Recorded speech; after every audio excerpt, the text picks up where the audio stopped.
All right, good morning, everybody. So what we're going to be doing today is we're going to be talking about on Free Game Friday why most creators end up staying small. I hate the phrase of like small, big, medium, large, double XL. That's what I wear. Because I think it really should be more experienced, if anything. And so like it would be better to say why most creators stay inexperienced, but small is the biggest thing because everybody categorizes themselves in like, I'm a small creator. I'm an up and coming small guy. I'm the small guy. I'm not the big guy.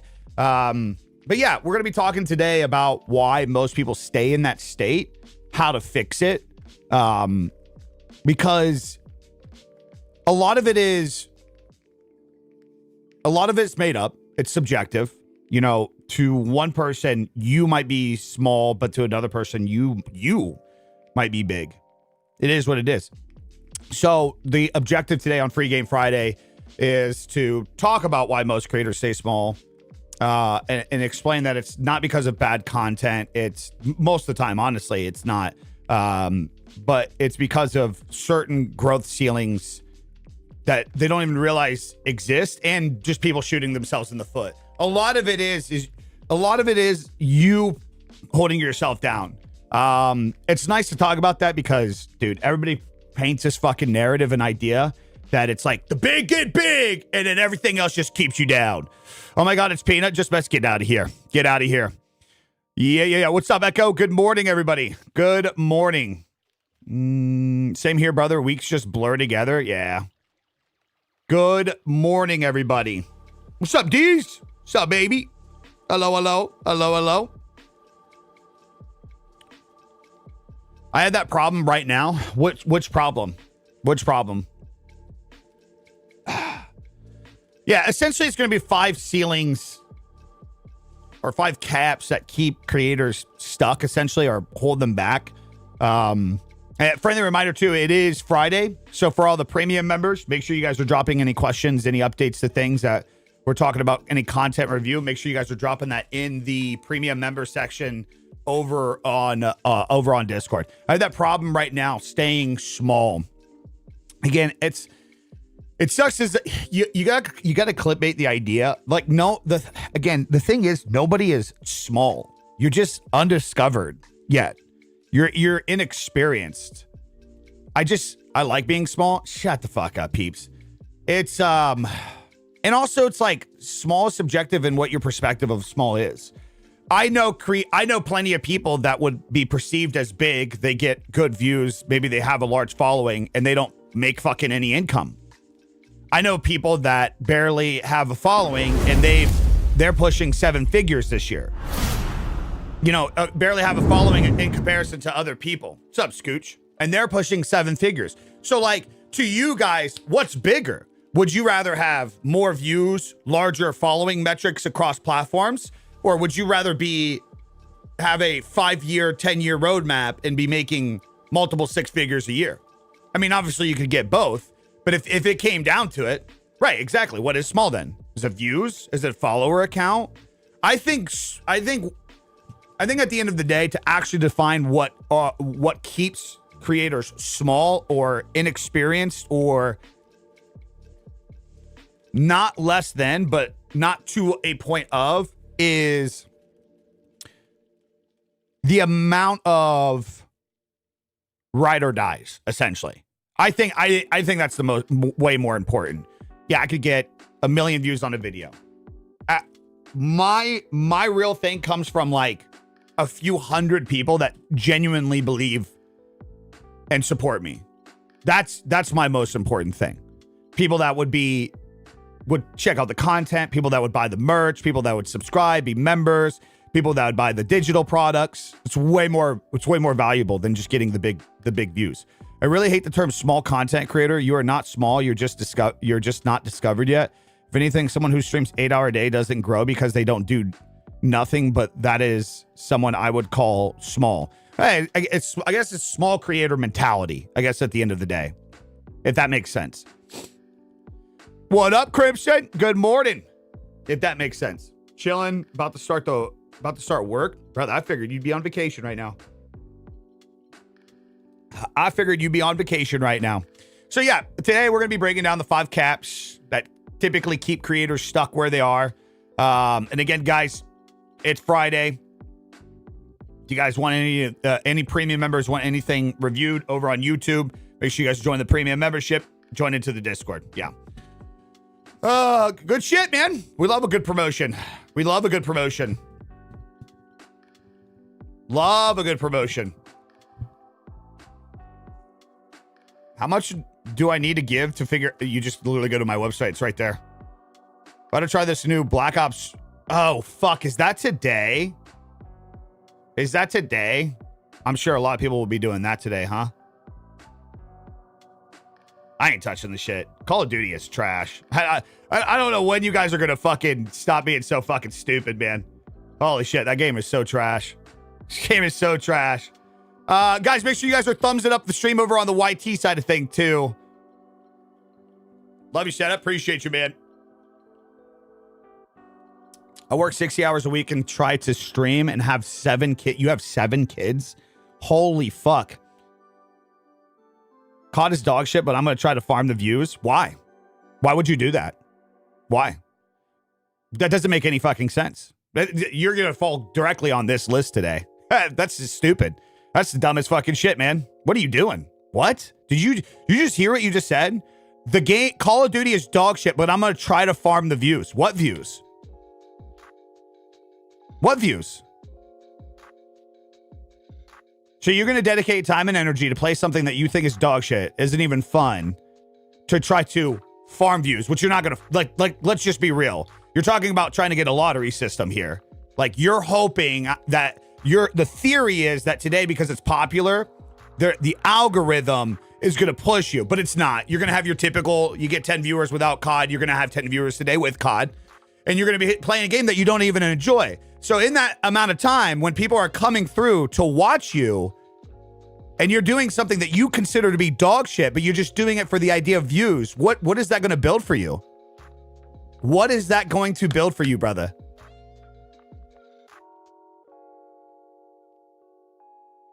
I know you won't get views for shitting on COD and rage baiting easy rage baiters. I know you won't. Because you could just do a vertical and do that. Somebody's not going to openly search a stream and wait to hear what you have to say about it if they don't know who you are. Okay, let me ask you this. This is what we talk about, the difference between small and success. You're pushing back on my suggestion, which is honestly probably the most valid suggestion that you would get, but you're pushing back because you think, oh yeah, this is going to work. How many times has this worked for you? Do you have experience in this? Right. No one openly searches my stream anyways. Right. So you don't even have experience in the thing that you're trying to say is going to do well today anyways. But deep down inside, you know it's not going to do well. Just because it came out today doesn't mean it's just going to do well for you. Yeah, it's not going to work, brother. It's not going to work. It's not going to set you forward 5 extra viewers, 10 extra viewers. It's not going to be a progressive day to where you're just like, fuck yeah, man, something came from it. You're trying to take something that you don't even have any proof that it works. You think it works, and you're going to apply it to your shit, and you don't even really want to do it. You yourself even said Call of Duty is dog shit. No, he's not baiting. This is what creators actually think. This is what creators actually think. Here, I'll give you the Crimson. You want even better suggestion? Here'd be the better hack. Take a clip of Black Ops Battle Royale, Call of Duty. Take a clip, record a short piece of content, use AI to script it out, and say, this game looks like it's dog shit. Literally what you just said in chat. Literally what you just said. Explain a little bit why. Make a hot take. You said you wanted to rage bait. Rage bait people in a piece of content and go stream what you would actually want to stream. You see how much better that is? Take content, get the clicks through the rage bait, just like you said you want to do, and instead of actually spending your time and energy doing this thing that you're shitting on, it just make you look bad anyways. Do something you would actually want to do. So then that way people that agree with you or disagree with you can come to your stream while you're doing something. If it's Arc Raiders, just play Arc Raiders today. Why would you? You guys have to stop playing shit you do not enjoy to grow an audience. The audience is supposed to enjoy the experience. And you want to do something you don't even like? Come on, guys. Come on, guys. Come on, guys. What are we doing? Well, then just yap about shit you're into, brother. I'm just telling you right now, you think rage baiting into your live stream, where the live stream is the place where you're creating a more direct connection and conversation and raw, authentic interaction with the people that will genuinely fuck with you. Genuinely fuck with you. I mean, at that rate, just don't even do a stream at all.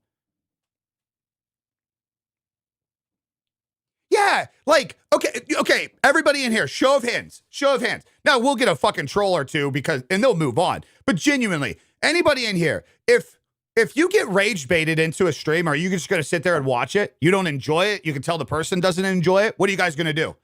You guys going to sit there and watch it? No, you're not. You're just going to move the fuck on. You're probably going to say, you're a fucking loser and move on. Right. You're going to leave. Everybody's going to leave. Everybody's going to move on. So why would you want to create that environment? Why? I actually don't drink beer anymore. But when I did, dude, I was a simple guy, man. I mean, you got all these IPAs and all these fucking, I get it. It gets you drunk, but just give me a case of PBR or like some, a couple bottles of Red Stripe or something. Keystone, man. I come from the sticks. I never needed anything. Bro, I would get drunk on a fucking, on $14, like every fucking, yeah, like, come on, man. What are we doing? What are we fucking talking about? One of my favorite bars back at home, still to this day, has dollar PBRs. See, when I grew up, Bush was fucking dog shit. That was like, when I grew up, Bush was like the poor man trying to look rich. Like, it was like the wannabe bougie beer. And then, I don't know, for some reason, it actually just became popular. Anyways. Yeah, actually, I haven't been live. Guys, if you want to find the stream anywhere, everything is linked in the bio. Mad Dog 2020, nope. I did it one time when I was a teenager. That was one of those, there's 3 times in my life growing up where, like, blitzed out of my fucking mind, horrible fucking night because of the drink, and I can never touch it again. Mad Dog 2020, Southern Comfort, yuck. And then there was a night on tequila, but I got over that at some point. But I've been drinking. It'll be coming up on a year here in a few months, actually. It'll be coming up on a year here in a few months. Anyways, we're talking about a whole different thing today. Let's stay on fucking topic today. So this is good. This is good because we had shout out to Crimson on the conversation. We had kind of like an alley-oop coming into this. Okay. So let's get into cap number 1.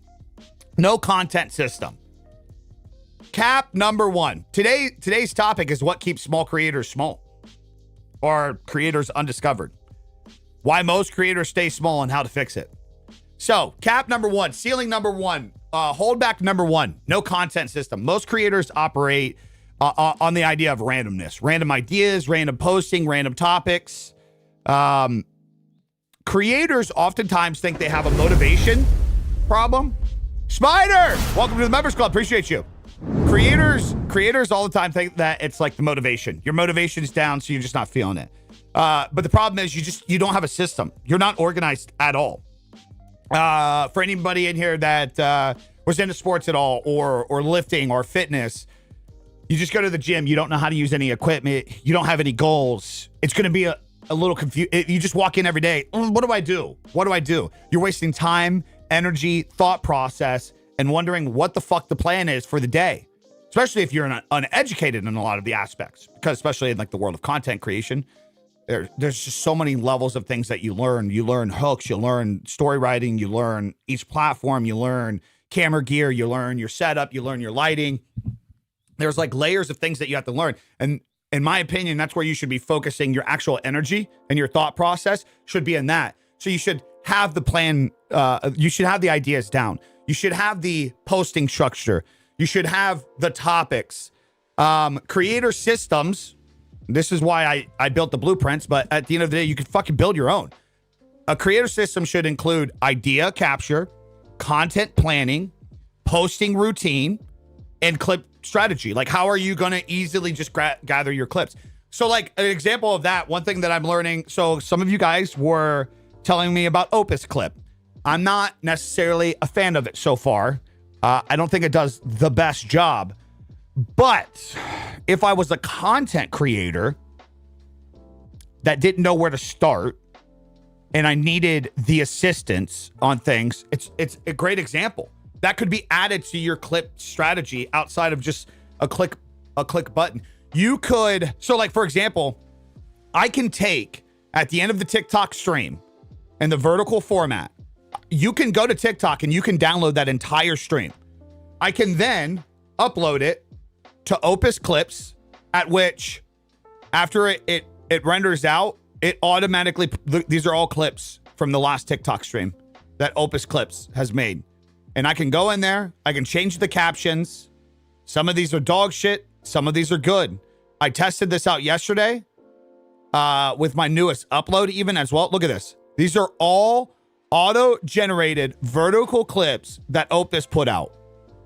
And again, this was the easiest process. I went to my TikTok app. I went to previous live streams. I got the clip from that. Like I downloaded the whole 2-hour live stream from TikTok, uploaded it to Opus. Look at this. I'm still scrolling, guys. These are all, there we go. These are all clips from one live stream that Opus pulled out automatically. Doesn't Opus cost each month though? Yeah, you just pay for the year. I mean, you guys want to make money from this and be serious about it, but you don't want to pay $140 for a year for somebody to auto clip for you guys. I mean, you're more than welcome to pay a video editor to do that for you. It's probably going to be about like starting off like $500 to $1,000 a month. What do you guys want here, man? So like you're at some point you guys are going to have to invest in this shit. Like it is what it is. Oh, I think things like Twitter Blue and Instagram verification are stupid. I wouldn't waste my money. Okay, well, you're an idiot. Because they give you distribution. They give you better search. You show up at the top of the shit. Okay. So you're invested in the shit. Yeah, you got to invest it if you want to progress. And there's nothing in any space that I don't think you don't have to invest into first to get something. I don't have a mentorship, brother. I don't have a mentorship. I sell a couple blueprints, couple LUT packs, and I do consulting, but that's more for like problem solving, not actual like up to date. I do it myself, but we see how far. I mean, just in that aspect, Opus is worth the money. But also, again, I'm just giving you an example of like a creator system that creators need to focus on. Like it could be just setting up your OBS to do like what I can do. Click of a button, boom, right now. I can have a horizontal clip. I can have a vertical clip of the last 90 seconds. I can have those done just like that. Click of a button. That is clip strategy. That is making plans before you get into the situation to where you can get as many clips as possible. So that way, that's the shit that you can work on. Instead of having this daunting idea of like, okay, what do I get? Did anybody get something for me? Out of those clips, how many of those were postable? The other one that I tried, there was like, what did I post yesterday? It was like 5 clips or something like that from the long form video. It made like 5. How many did it make in general? I haven't gone through this one yet. Come on, dude. Not now. So how long was the video? This was an 18-minute long video. It gave me 2, 4, 6, 8, 10, 12, 14, 16, 17 clip options. There's a couple that I haven't even gone through yet, but I've gotten 5 out of them.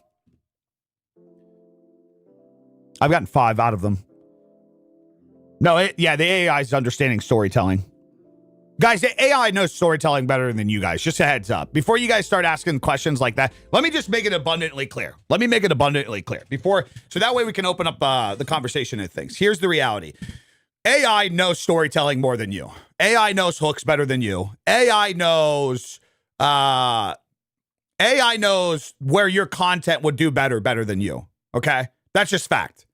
It knows these things better. Now, can it subjectively give you the best setup? No, not necessarily. But like the general idea, yes. Yes, it can. It can. Don't compare me to you. What does that have to do with anything? What does that have to do with anything? What is that pushback? AI is clipping this right now. Yeah. No, case in point, this vertical landscape, eventually I will download this and I'll put it on here again. And so what I'm personally using these for is like, so for my content for the next few days, I have 2 verticals that I actually want to make today. One of them I actually put out already. It's how to get the glow in the videos, if you guys seen that already. And then what I'm just going to use this for is kind of like on the off days. What's up, X? Kind of on the off days. If I can find 2 to 3 that I can post in a day, like that's a fucking W. Because that's more than what I put together myself, right? Way more than what I put together myself. X, what are we talking about, brother? But again, guys, the idea, the point isn't use Opus. That's not the point. We're getting off track here. The point is this. Ceiling number 1, cap number 1, problem number 1, the majority of creators have is no content system. That's the problem. That's the problem. Hey, appreciate that. Casual, appreciate you.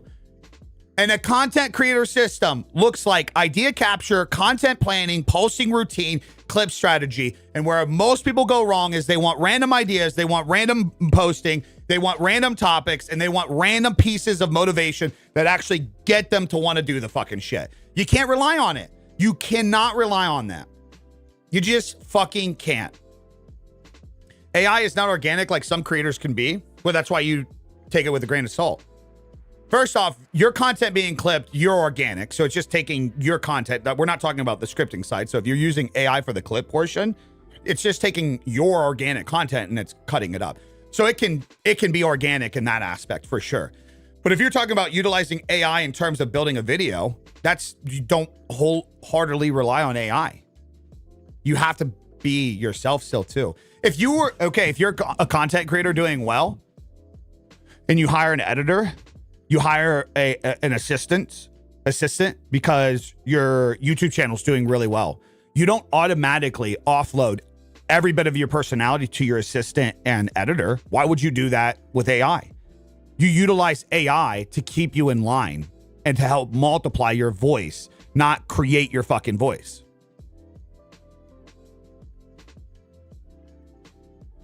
How do you build a valid blueprint for content that works for your specific content style?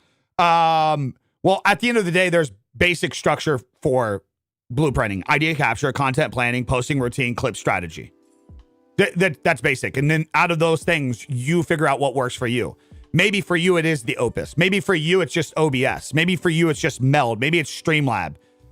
Like, it's simplifying the process for you and what specific content style works for you. Yeah, but then they flaunt their PCs and peripherals that cost thousands. It feels good to spend money on the shiny stuff, not the back end. Wait, what do you mean?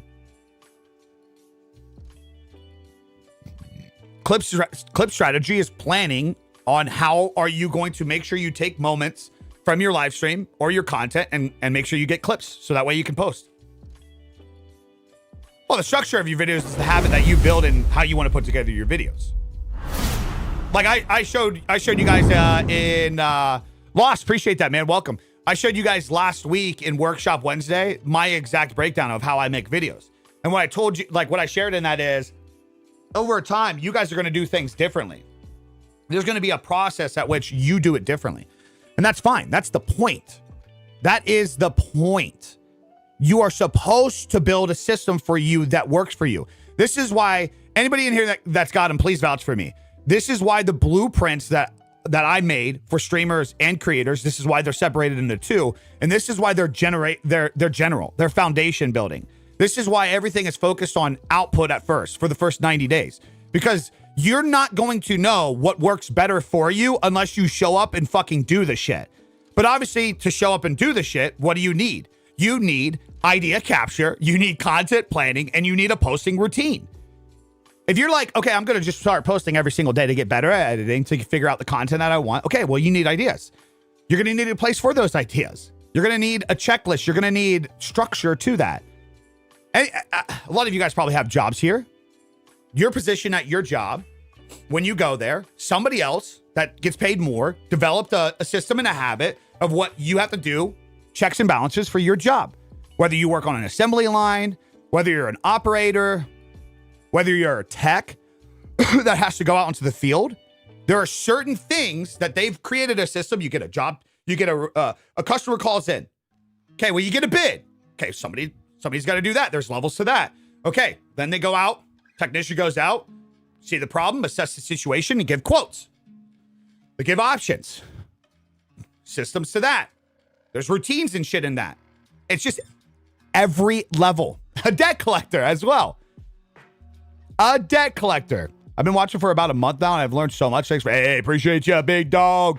Appreciate you. So, ceiling number 1, no content system. And the thing is, this has nothing to do with success, and anybody can create a content system. Anybody. With your iPhone, with a camera, doesn't matter. I gotta blow my nose. Can you guys tell I can't breathe right now? I gotta go blow my nose. So, that's number 1.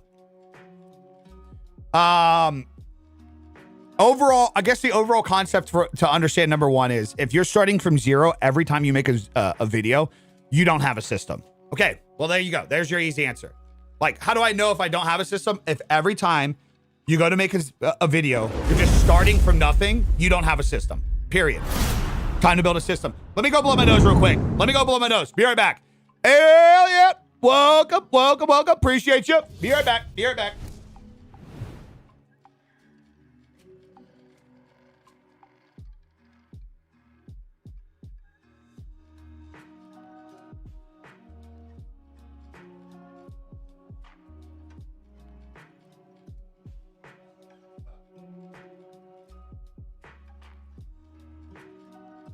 All right.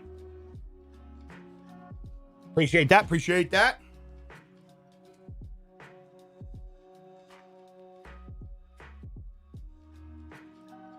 All right, we're back. Biggie, you make that and sell that. You could plug it every 5 minutes since about 60% of your comments are that issue. I do. Biggie.co. BIGE.co. I think the command on YouTube is exclamation point. Is it 90, guys? Is that what it is over on YouTube? Yeah, it's one of my most successful things right now. I got a creator and a streamer blueprint to help develop systems. Yep, right there. Make sure that the link goes there. Yep, there you go. Right there. The AI thing. Wait, what do you mean? Are you talking about Opus? You just go use Opus. Yeah, what Denny says, it just helps so much with accountability, man. Like the biggest thing that I tell so many people is like, oh shit, why is that going in there? Hold on, let me take that command out. Like, you want to be taken serious, but you don't even take yourself serious? Like, honestly, think about that. Motherfucker, like, guys, really? You want thousands of people to watch you. You want hundreds of people to watch your live streams. You want people to invest into you, buy your merch, buy your subscription, support you. But hello? Okay. But you don't want to take yourself that serious? Why? Let me get I gotta turn off this command. That brand deal is done. Sorry, I just did some sponsored streams over on Kick this last month. And that current sponsor campaign is over, so I'm just disabling those commands that were on auto. Okay, there we go. I just want people to have fun. Okay, well, if you were operating a business and wanted to create an environment for people to have fun, what would you wouldn't just open up a warehouse and just have an open location and be like, just walk around and have fun. Would you? No, you would try to invest into some form of entertainment. The best thing for small creator that doesn't know how to talk to someone coming in and asking a question, make them engage. That would be a good AI for use for someone who can't talk organically. But did you see that YouTube is going to be doing that at some point?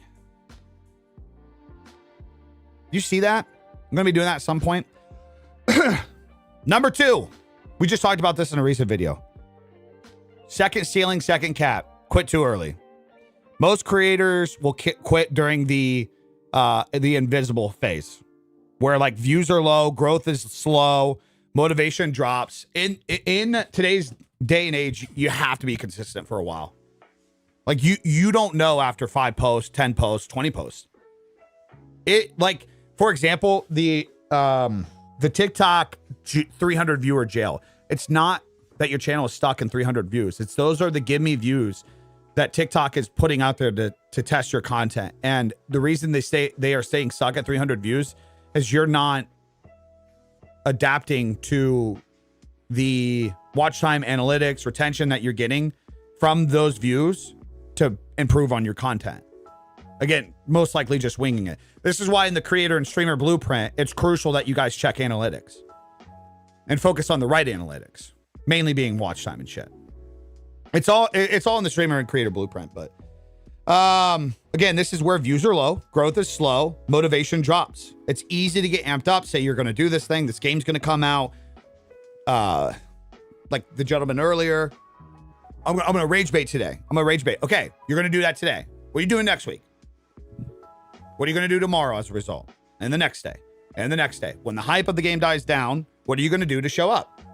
What are you going to do when you get, if just something happens? Like, let's talk best case scenario. Thousands of people watch your stream. You gain 100,000 new followers on TikTok today because of rage baiting. What are you doing tomorrow? You're just going to play Call of Duty every day and rage bait? No, of course not. Analytics are crucial to growth, literally the gas that propels your vehicles. So yeah, I slept on analytics for years myself. Do your blueprints discuss what analytics mean and how to adjust based off of them? Yes, to a not a in-depth level, just general things. More of a guideline, I guess you'd say. I always wanted to stream, but then don't because I get nervous of my voice. I don't know if you've ever heard the burnt peanut talk, but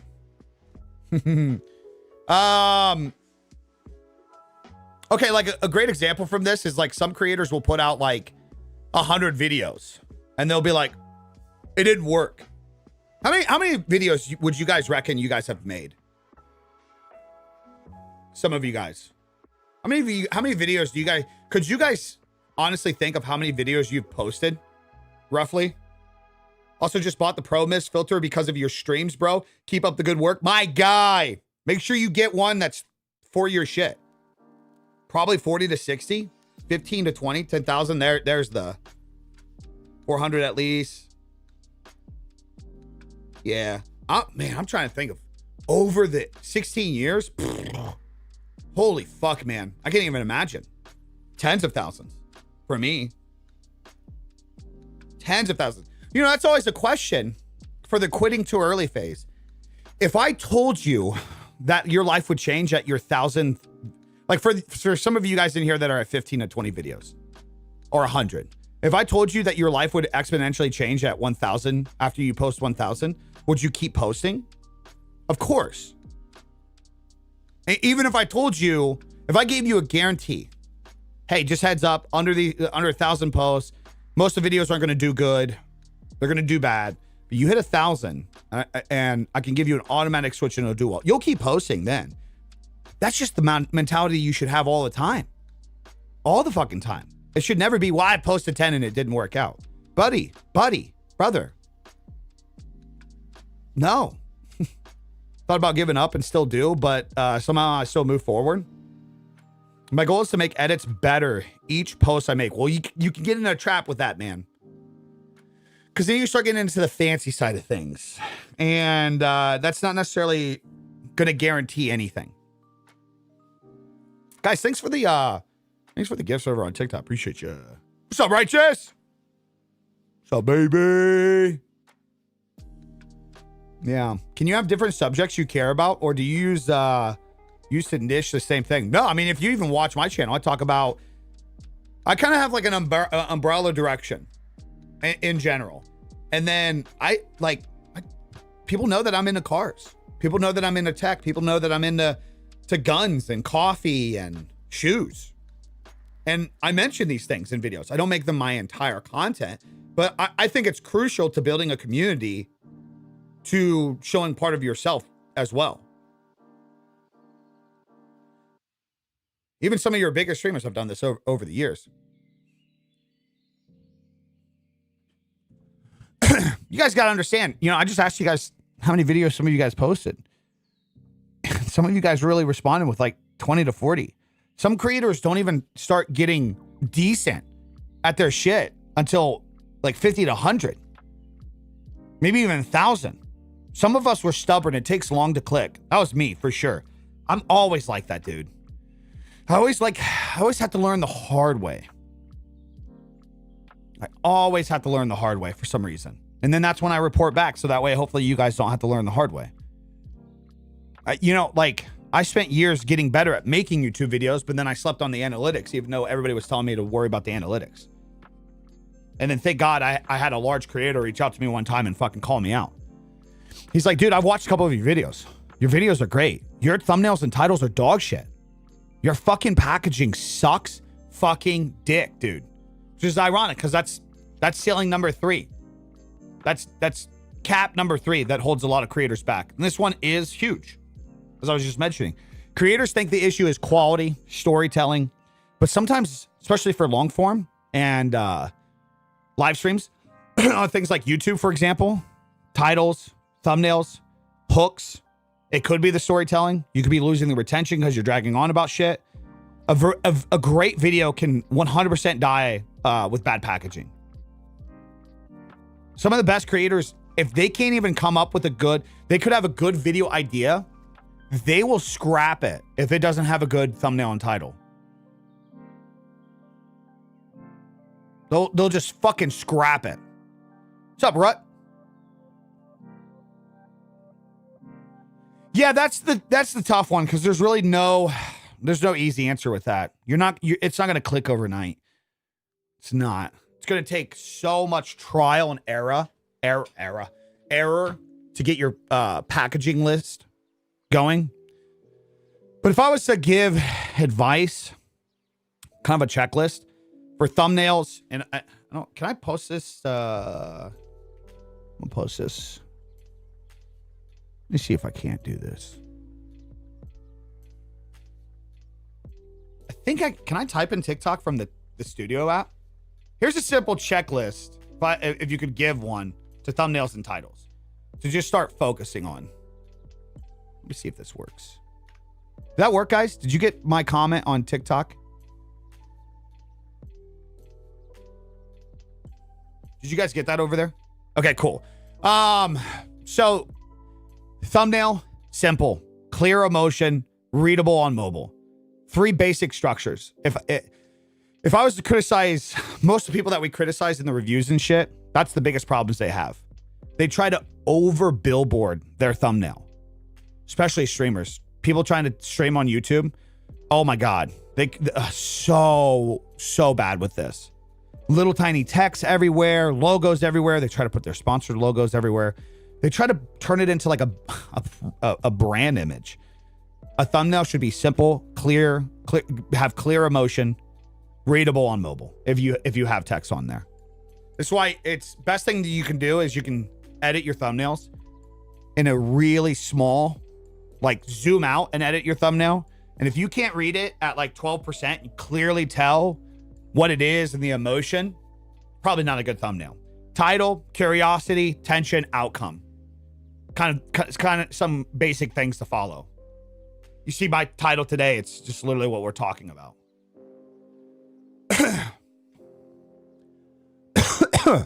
Yeah, simple theme titles work. God, my fucking allergies, dude. This pollen has got me fucked up. But that's one of the benefits of being small. You have room to experiment and find what works. Right. But you don't want to like take too long. Like you don't want to do the stubborn thing like what I did. Dude, they're so bad. Yeah, I got heartburn too. I'm sorry. I burp and I don't even realize. I just do it so much. I have a thing called GERD. Shout out to any of my hefty guys in here. You guys know exactly what I'm talking about. I've been a follower. Just got let go from my job. I want to take content creation, music side hustle as a business. YouTube, TikTok starting to take off. What would you say would be a great focus on video editing, gaming, music making? Get gaming out of it altogether. That'd be your best focus.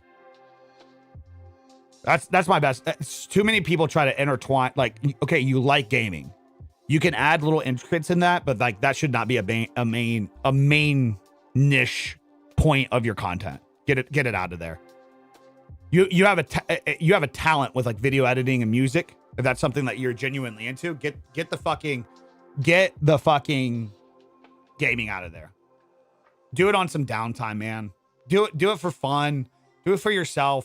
I was talking to somebody about that in the last stream. Not every single thing you do has to be the main part of your content. You know what's so funny? We had this conversation in one of the recent streams because a barber was saying he wants to, how does he share him being a barber and him being into gaming? And I used that Vix guy as dude, listen to this. We had this conversation and I said, brother, you need to lean into your talent and your skill set. And you can sprinkle in the fact that you're into things.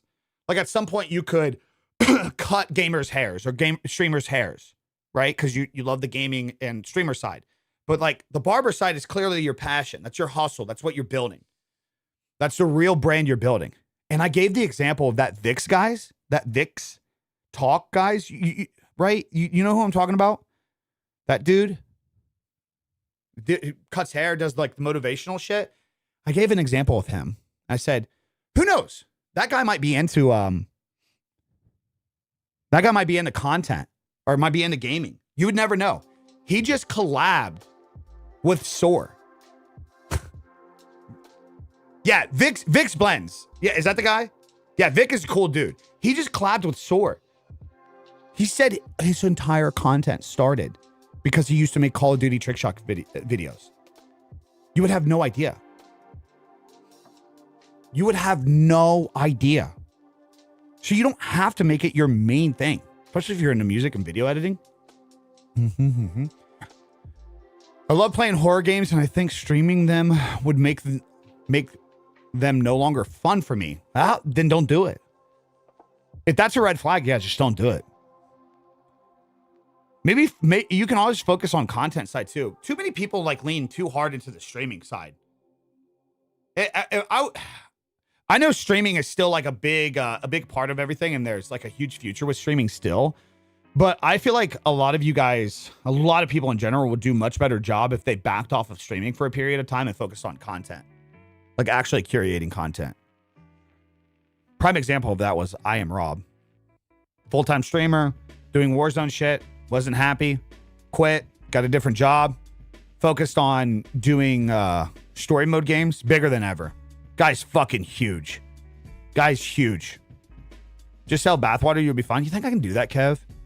Guys, you guys think I could sell some bathwater? Shit, man. I'll start an OnlyFans. Don't fucking question me. Don't question me. I know my primary audience is going to be a lot of you dudes too. I know you guys want to see the cake. That's fine. That's fine. I'm kidding. Grow up, dude. Grow up. Okay, yeah. So, number 3, bad packaging. Thumbnails, titles, organizing things. Packaging in itself also can be just your overall vibe and brand across the board. I don't know if you guys noticed, but like, I try to use a lot of like, I try to brand my own words now. People start like, yeah, lock in, man. Schmeat, things like that. My setup is my packaging. I try to keep it consistent across all the videos. I try to keep it the same. It's my vibe. It's what works for me. And I try to keep it the same. I try to keep it similar. So that way you're like, oh, this is a big E thing. That in itself is packaging.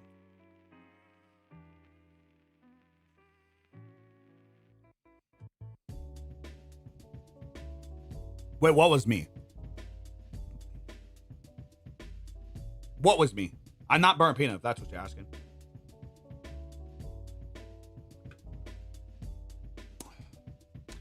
I'm using a Pro Mist. Yeah, Pro Mist filter. So yeah, overall idea from that is you guys could have a video idea that's good, but your title is killing the click. People aren't clicking on the video. That is a packaging problem. Ceiling number 4. Cap number 4. People don't study. Most creators just try to upload and never analyze. They don't analyze successful creators. They don't analyze the metrics that are important. But successful creators study thumbnails, trends, retention, hooks, storytelling. If you want to grow faster, stop just posting and start studying. Start studying your content. Study the content that you're inspired by. Great. The video looked good. It brought you in. Why did it do that? Why did you click? Why did you stop? Why did you watch? Why does the thumbnail work? Why did this thumbnail work? Excuse me. I can't fucking breathe today. It's going to be a short one, guys. But it's a good one because it's actually a short conversation. God, we're just actually moving on.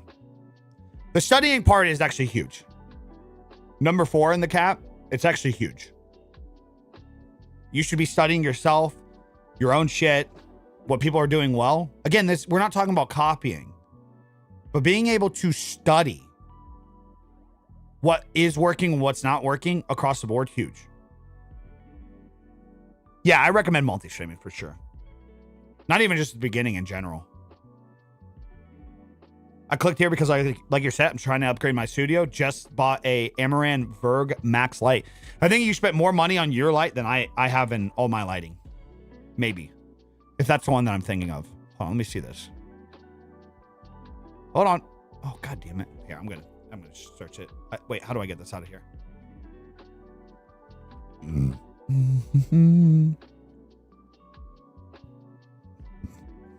Amaran. Yeah, a lot of people think that my gear is super expensive. It's not. Oh, it's not. Yeah, that's not that bad. Yeah. A couple $100. I think my light in total, it's like 160 for the light. Let's say like 50 for the softbox. Or something like that. So what, like 210 all in? 210? The camera don't matter, man. Camera don't matter. I'm not even running at its full capabilities right now. Especially on TikTok. Specifically on TikTok. There's nothing... I'm trying to think. I'm not running... So like what you're seeing on OBS is not S-Log 3. So there's no benefit of that. It's just default picture profile with this. Because you're on YouTube, right? Yeah. This is what it looks like out of the camera. I enable this. This is a LUT available on my website, signature LUT pack, biggie.co. Just download that, put it on there. Same thing with TikTok filters, apply LUT, disable. This is what it looks like out of the camera. Apply my LUT, the one, enabled. TikTok's the big one for this point because literally on TikTok, the camera doesn't matter. You can get this look on TikTok with a fucking $800 setup. How do you add the LUT? I got installation guides in both my LUT packs. Both of them. Camera and lenses, all the list of everything is on my website. Everything that you guys need to know. Biggie.co. Everything. Hold on. I'm going to have to go blow my nose again here in a second. But number 5. Number 5. Ducks. Thanks for the $10 super chat. You don't need expensive things to stream. Start small. You'll get there. Yeah, I think starting off with like the tools that you have is super important because nowadays you can control like most cameras have like cinematic modes, like most cell phone cameras. The shots you can accomplish on cell phone cameras are insane. All right, I'm gonna tell you what we're gonna be talking about. Ceiling number 5, and I'm gonna go blow my nose. I'm gonna go to the bathroom too while I'm at it. Ceiling 5, no monetization strategy. This is where a lot of small people shit on themselves because they think they're small, they can't monetize. So wrong, so wrong. Give me 1 second, guys. Give me 1 second. BRB, BRB.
I can't breathe. It's going to be a short one today, guys. Going to be a short one today. Peanut exposed himself. I'm not Peanut, guys. All right, no monetization strategy. A lot of creators only rely on ad revenue and subscriptions. A lot of streamers only rely on subscriptions. Bro, you're setting yourself up for failure. Setting yourself up for failure. I had a conversation the other day with somebody where they were trying to break down the future with AI and like people being laid off. And they're like, a lot of us content creators are going to be screwed because people aren't going to be able to afford gifting subs and subs. Dude, if that's your strategy, you're so fucked. If that's your strategy to adapt to a lot of people getting laid off, you're so fucked. You're so fucked. Scott, I don't really react to things on here, brother. I don't really react to things on here. Living on the East Coast for you, 73 day, and now it's 43 degrees. I'm still gonna go out for a walk today, and I'm gonna put my fucking nose strip on so I can fucking breathe. God damn it. Real creator income is monetizing across the board. Affiliates, services, brand deals. Sure, ad revenue, but ad revenue everywhere. Opening up to every platform, posting on every platform. Digital products, services. A lot of you guys are smarter than what you guys realize. I think that's where a lot of people go wrong. Dude, there's so many smaller creators that are so tech savvy. And you can be offering your services and OBS optimization and shit like that. Scott, man, brother, I'm multi-streaming I'm multi-streaming across the platforms, right? I got people on TikTok, Kick, YouTube here, and you want me to deter off of a point to go react to a video of yours? Come on, man. You're a content creator. You're a content creator. Guys, views alone don't build a creator business. They don't build a creator business. I do TikTok shop affiliate content, but want to stay streaming. Yeah, well, okay, so open it up. Are you doing Amazon Associates? I appreciate it, Scott. Are you doing Amazon Associates? Are you taking advantage of YouTube Shop? Are you starting your own shop? Are you, like, you see what I'm saying? Not only on TikTok shop affiliates, are you seeing the opportunity to where you can go to some of these products yourself and have your own direct affiliates on your website? All the people that come in, everything's set up for me on my end. Right. You should. These are ceilings. These are caps. So you could be generating, let's say, yeah, Amazon Associates is super easy. Go to Amazon Associates, make an account, sign up, connect it to your Amazon. You go to my website, anything on the gear, you go there, you use those links. That's all Amazon affiliates. It's all Amazon Associates.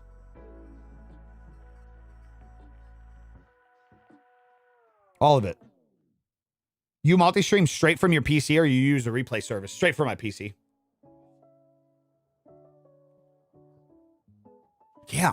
Sony A7 IV with a Tamron 24-70. The first, what was it? 17, 18, 19.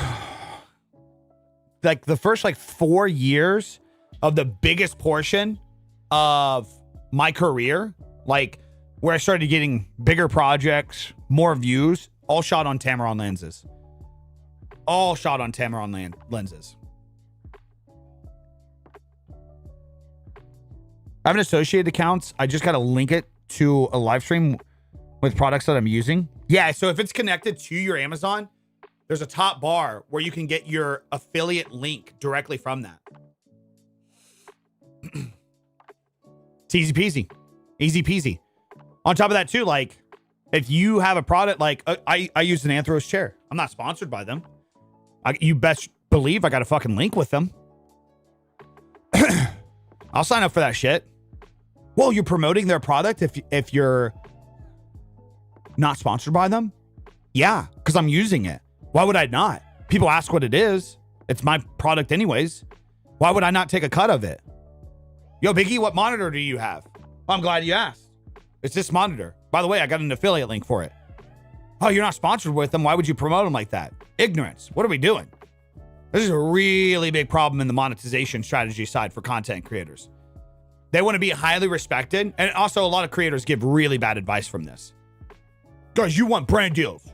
You need brands to respect your time. Yeah, when brands reach out to you, sure, the brand should respect your time. They see value in you. They're reaching out to you. They want to advertise on your shit. Yes, in those instances, get your money. You absolutely do. But in the particular shit, the things that you already buy, that you invested with your own money, and people are asking you what that thing is, you're still promoting. Why are you not taking the opportunity to get a cut from that? Come on, goofy goobers. What are we doing? What are we doing? Is network for YouTube good? I don't know what you're asking. What do you mean by that? This is why in the blueprints, the creator and streamer blueprint, one of the objectives is you should be reaching out to brands. You should be signing up for affiliates. This is some of the pushback that I get.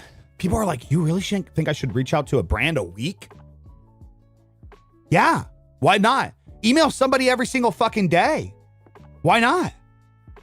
They might have $1,000 campaign laying around that you can knock out this month. Why not?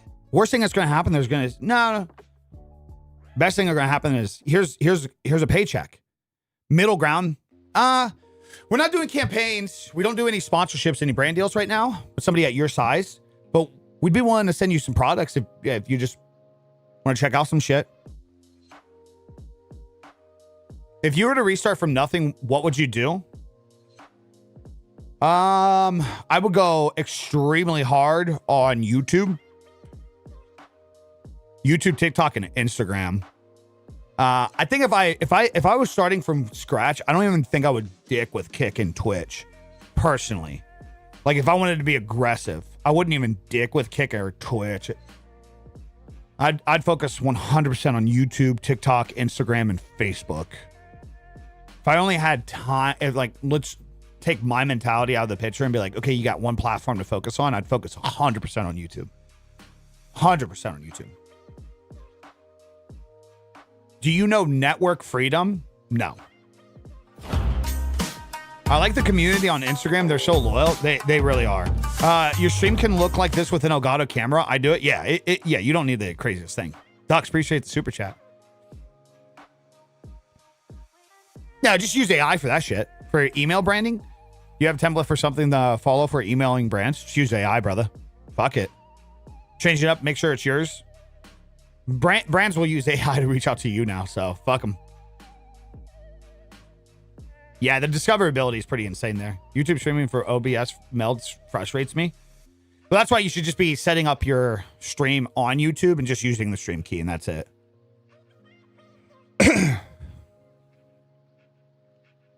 Yeah. Yeah, Facebook Discovery is actually pretty crazy. Do you mean like streaming it, making a channel like shorts or something? I'm saying like as a tool, YouTube has every option that you need. It has discoverability, it has SEO benefits, it has live streaming, it has long form, it has short form. Like if there's one place where one-stop shop where you have billions of users where you can just focus on being a better content creator, you can do it 100% on YouTube. But Instagram is just so good right now.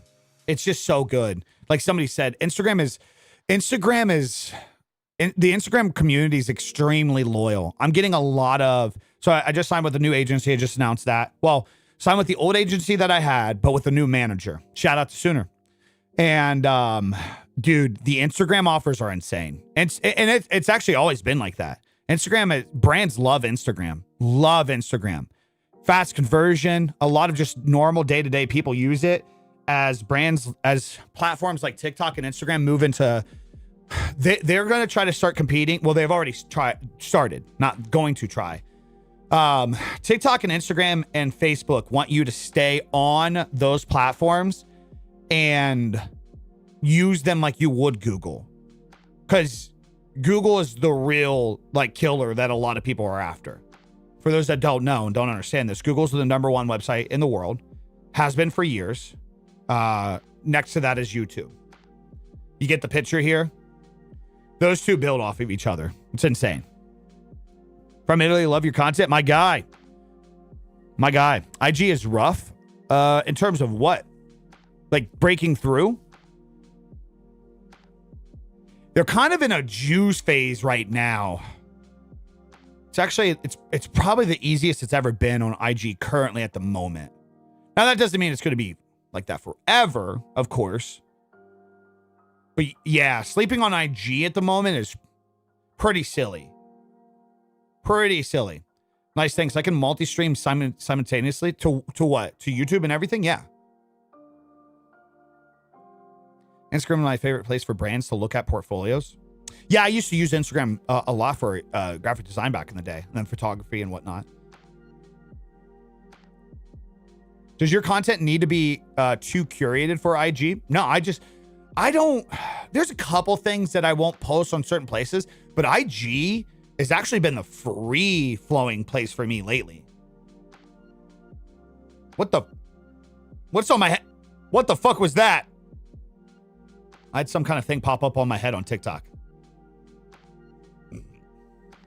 My short form content has performed best on IG views wise. If you're getting a breakthrough in views on IG, you need to gas pedal down. Gas pedal down. You need to go hard. That's not just that's not just like a random thing. That you're getting favored. If views are actually starting to do well consistently on IG, you need to start using your stories more. You need to start interacting with other people's posts. You need to start posting post carousels and shit. Get as many people on your page as often as possible. And then also with that too, the power with the IG side, you connect your Facebook, you can automatically have your post from Facebook or from IG to Facebook, which is huge. And right now, Facebook is even offering at different levels. I just got invited to it. So over the next X amount of months, whenever it goes through, Facebook is going to give me a base monthly pay to make sure I'm reposting my verticals from TikTok, Instagram, YouTube to Facebook. It's insane.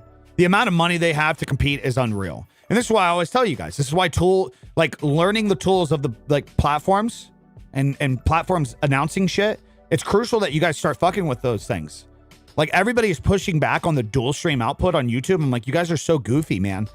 YouTube is not launching this product to be half-assed. They're launching it because they are going to juice creators at a certain point that are using it. Because they want to compete. Same thing, everybody that shits on Snapchat. Yeah, Snapchat's cringy. It is weird. But I be posting there. I'm verified there now. I get views there. And you best believe that if that option gives me a $50,000 deal to continue to post there, I'm going to keep fucking posting there. Because that's, at the end of the day, platforms are going to do that constantly. If something starts working, you take advantage of the tools and the things that they offer, and you start doing well, you're going to get something in return for that. How do you post on Snapchat from my phone? Everything that I do, I edit everything. I did the process in Workshop Wednesday last week. Edit everything on the computer, airdrop it to my phone.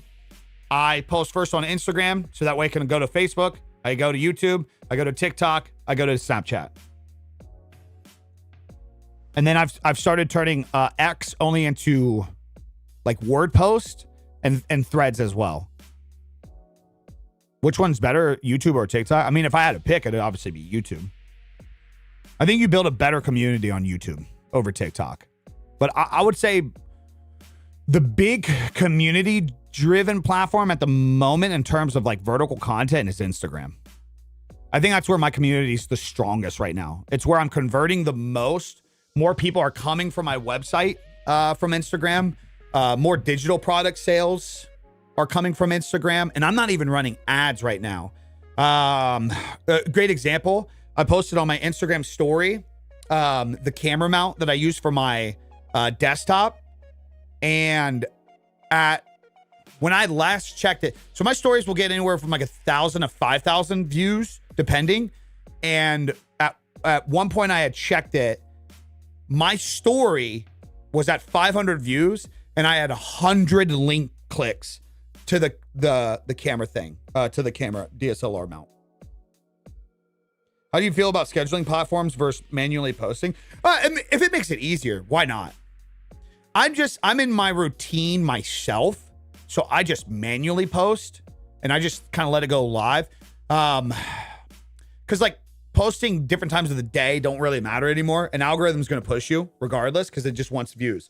So it's not like you have to do it, but if you're in a schedule and it just works best for you, just do what works best for you. This is where, talking to point number one, creator systems, that's the system you're building. If you're like, I like being in the routine of getting up early, having the things that I edited from yesterday and scheduling them out for the day. If that's your routine, keep your routine. The point is consistency. My consistency is I get done editing something. I get it airdropped to my phone.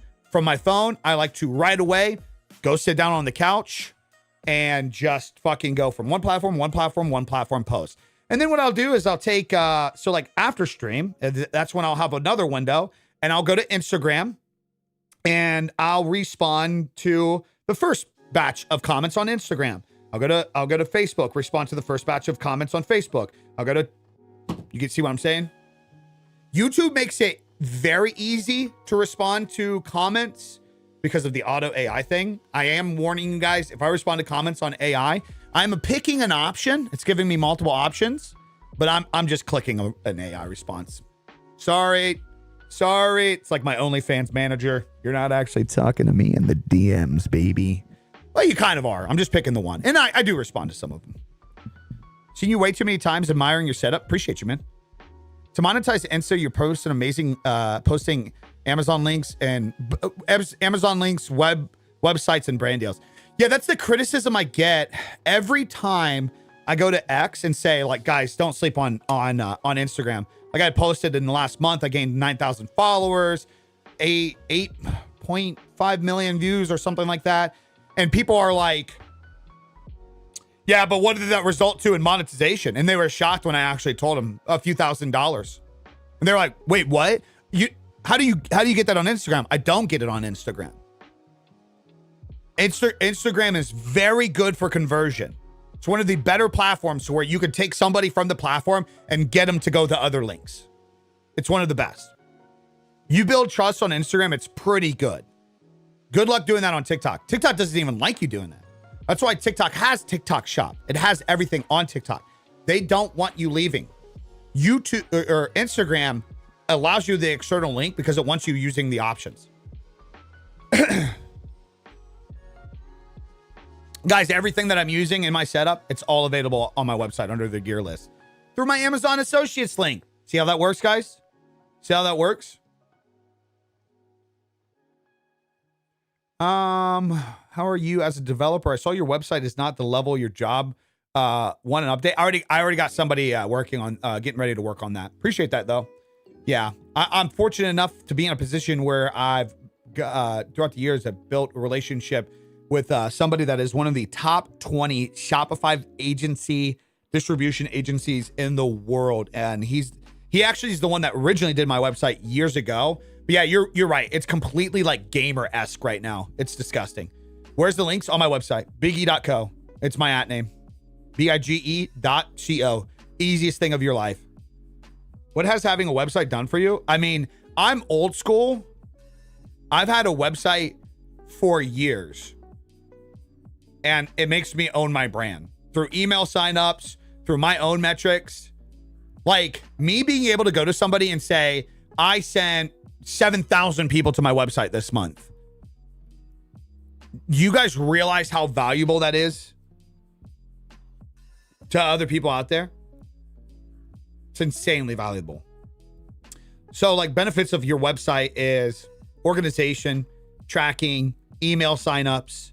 Shout out to all the email signups. I need to get active with the emails, guys. I know I'm slacking on them. I want to start providing value in the emails. I'm trying to learn like at the rate that I should be doing that. Again, my buddy at Shopify actually was like, you actually should be posting consistently. You should be treating your emails like your tweets. If you have good informative structure and information that you can get out, you should be posting it. And right on cue, we love Twitch, man. We love Twitch. Cheap views on streamboo.com. Yeah, nice. Good shit, Twitch. Good shit. I heard TikTok favors phone streams over camera streams. I mean, I don't have any proof of that, obviously, but it wouldn't surprise me. I think even on YouTube, like every platform will want to, and again, this goes back to the point of what I said earlier. Every platform wants you using native tools. They want other people to see. So like why a platform like YouTube or TikTok would push phone streams is they want to encourage other people to do it. Because do you guys realize how many millions of people have never gone live before and could have a live audience, but they see the overproduction shit and they're like, I gotta have that. But if they see somebody on their phone doing well, they're more inclined to do that. And a lot of people find plenty of success on phone streams.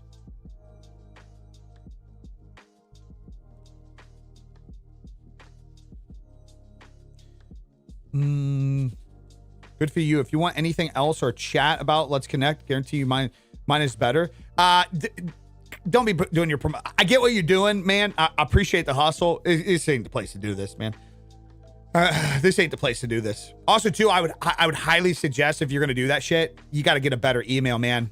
You got to get a better email. If you were to email me today, pitching me an idea, and your email is parwawashin13@gmail.com, I'm auto blocking you.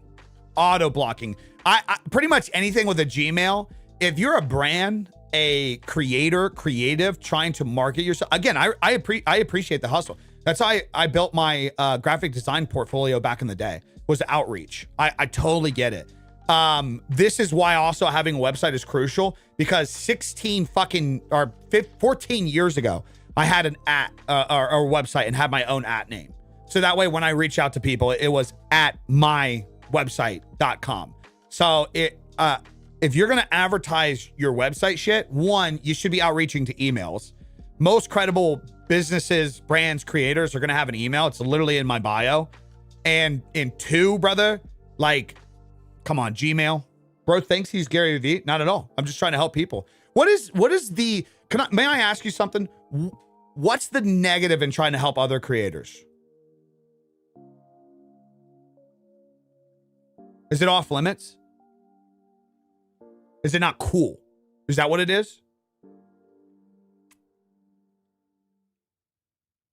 I just always like to get in the head of people that like look at the negative of things. Like Brody Halfpipe. So you Halfpipe, you may be into like BMX or skateboarding or something. I would assume. You got to be into something. You got to be into some kind of hobby or something. Got to be into doing some kind of thing in life, right?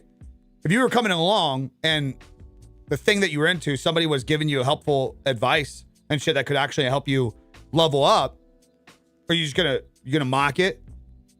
What do you think you are, Tony Hawk? Only Tony Hawk can give advice. The fuck are you talking about? Brain dead world we live in. Brain dead world. And this kind of goes back to today's topic. Why small people stay small. It's cringe. It's nerdy. It's this, it's that. No, you're creating a stereotype for your own success. Never said it as a negative. You just exactly like him. Chill, buddy. I mean, let's be real. You don't make a comment like that if it doesn't come from negative connotation. Like you're trying to rage bait. Right. Even like chat's even picking it out a mile away. Like you're not, like, let's be real. You're not coming from it from a place of trying to be polite. Like anyone who knows a bit more than others can offer support, advice, experience based on feedback. Yeah, absolutely. Absolutely. Some feel scammy sometimes. Selling courses has a bad rep, you know. Now that you're doing that, I enjoy the streams. Well, it just so happens I have a 69-day course where if you just give me money every single day. No, I'm just playing. No, that's why I just create things like the things that people actually ask for. Why do you have a character limit? I don't know. I just go live. Did you want to like write a novel or something to me? I have an email, man. You want to give me like your autobiography or something?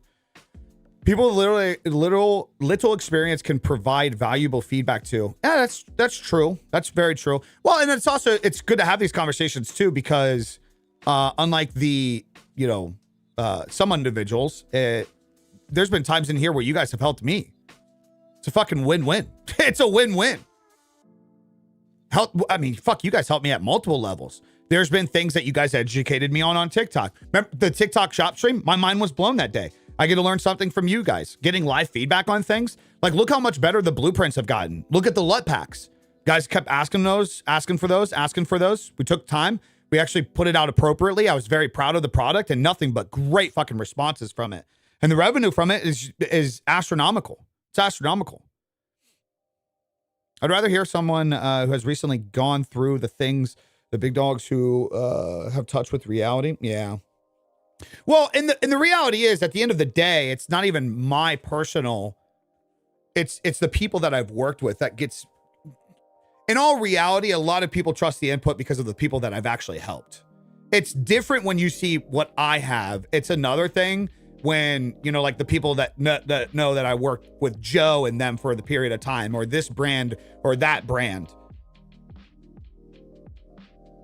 Or I've worked with that company and creating creative videos and shit like that. Oops. Love it, man. I love it. Appreciate you, dude. Thank you, man. Thank you. So yeah. Again, if you guys kind of missed the segments that keep people down, number one, no content system. These are idea capturing, content planning, posting routine, clip strategy. How are you getting your clips? What's your recording routine? You know, if you're starting from zero every time you make a video, you guys don't have a system, man. And it's friction, it's pushback, dude. It fucking sucks. It's just no bueno. Number two, you quit too early. You get amped up. I just put a video out about this yesterday. You get amped up. You get all motivated. You make 10 videos. You think that by then it should have gave you a result. Views are low. Growth is slow. Motivation dips. You're not as excited to post. And most creators don't even start getting good until 50 to 100. Are you a life coach? For myself, I'm trying to be better for myself. Obviously, I don't offer those things for other people because I got things that I could improve on. How ignorant would it be if I would be a life coach in general, but I'm not fully down my weight loss yet, huh? That'd be stupid. That'd be silly. What's your toughest experience with becoming a creator? Dude, I've been doing it for so long now.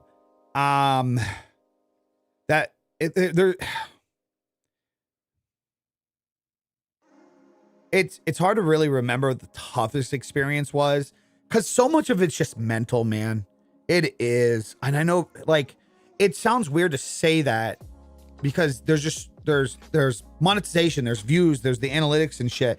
But like, when you understand that a vast majority of that is your routines, your habits, your rhythm, your direction, the narrative that you're creating, and a lot of that is reflective of where your mental is. I don't know, man.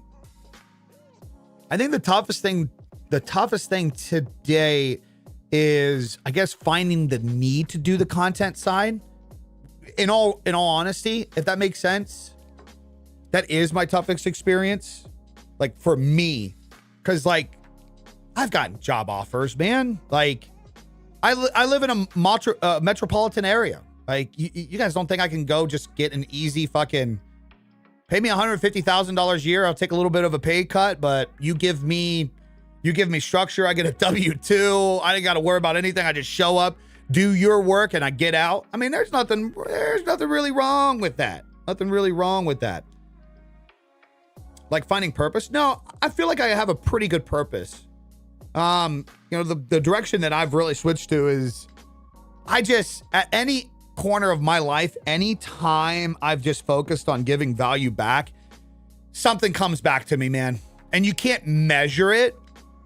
It is a risk, but I don't see a world where it goes wrong. You get your troll every now and then and shit. You might not get the glorified views. You might not get the, like, obviously when I was doing like skits and shit, a lot, those get millions of views. That's a whole different level of shit. But at the end of the day, I think just sticking on the purpose of what value can I provide to other people? Because I told you guys where my ego is. My ego is when it works. My ego is when somebody comes here and trashes me, I can say, I can say one of the world's largest car YouTubers started his channel because of watching my videos, and I've helped him over the years. That's like for me with what I do, that's way more valuable. It's way more valuable. Like, how can you shit on that? How can you shit on that? Good luck. Oh, well, you only get this many views, or you're just trying to be this person. That's fine. I provided more value to society than you ever will. It is what it is. That's where the ego, I guess, would be. In a way, you're a content coach because you have to put in the time for this. Yeah, I guess in a sense. My approach is fun first, hustle the creator piece in the background, learn, pivot.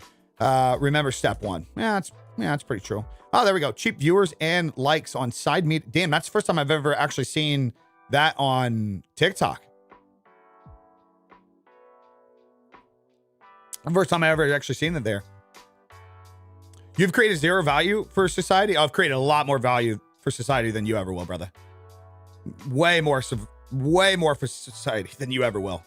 I've helped people. I've helped people get through tough times. I've helped content creators scale. I've helped brands. I've helped businesses. I've helped brands that actually focus on fitness and health. Also scale as well. Well, the fact that you're in my chat trying to shit on me, asking me who I am, says everything that you need to know, brother. Enjoy. See, that's what I'm saying?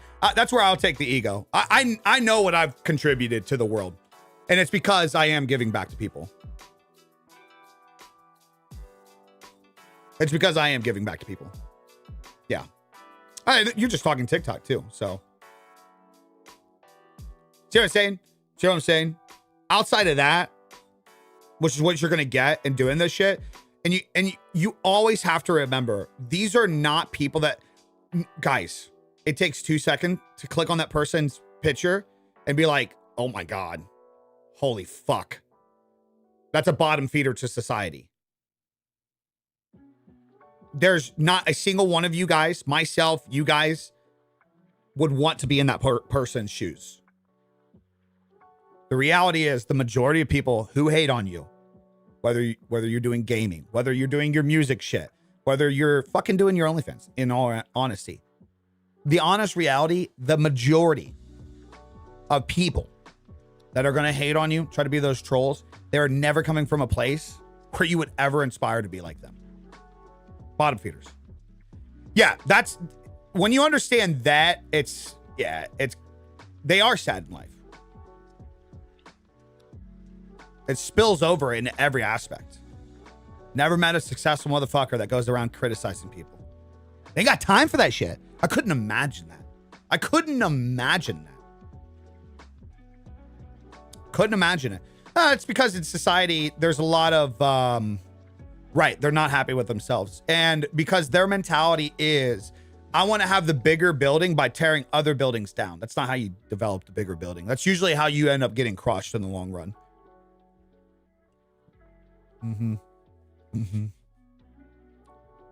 It's always the bottom feeders talking shit. It's like that example I gave last week. Some people got a little offended about that, but that's the reality. You take a road trip, especially across like the states or something, go take an 8-hour drive, stop on some back road gas station somewhere and go get gas and come across the insufferable person that is shitty to you, is bringing their day into your life. You're just there getting gas. That's all you're trying to do. And they're just insufferable and they're shitty. That's the person that has their TikTok on their phone that's going around and doom scrolling and fucking trying to hate on other people. That really is. That is. And it's millions of people. It's millions. I'm not Bert Peanut. Fuck, dude. There's an entire income stream built on criticizing people. It's called political content. That's just rage baiting. Hey, dude, listen, shit on all that all you want. I get the point of that, Max. I get the point of what you're trying to say. Again, this is the advice thing. One of the, what's his name that comes around YouTube stream every so, dude, anytime this guy's in stream, this dude drops hundreds of dollars in super chat.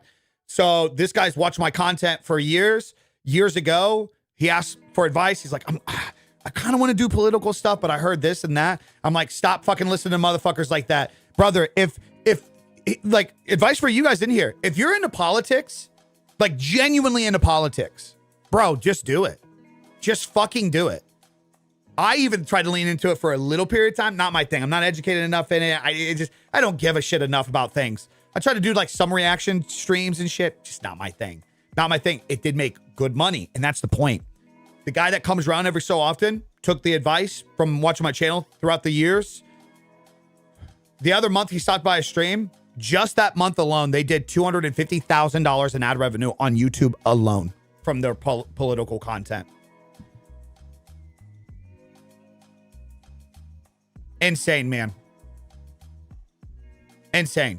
Well, we're talking, you're talking about like politicians. We're talking about like people that do like content, like reacting to shit about politics, like updates and shit like that.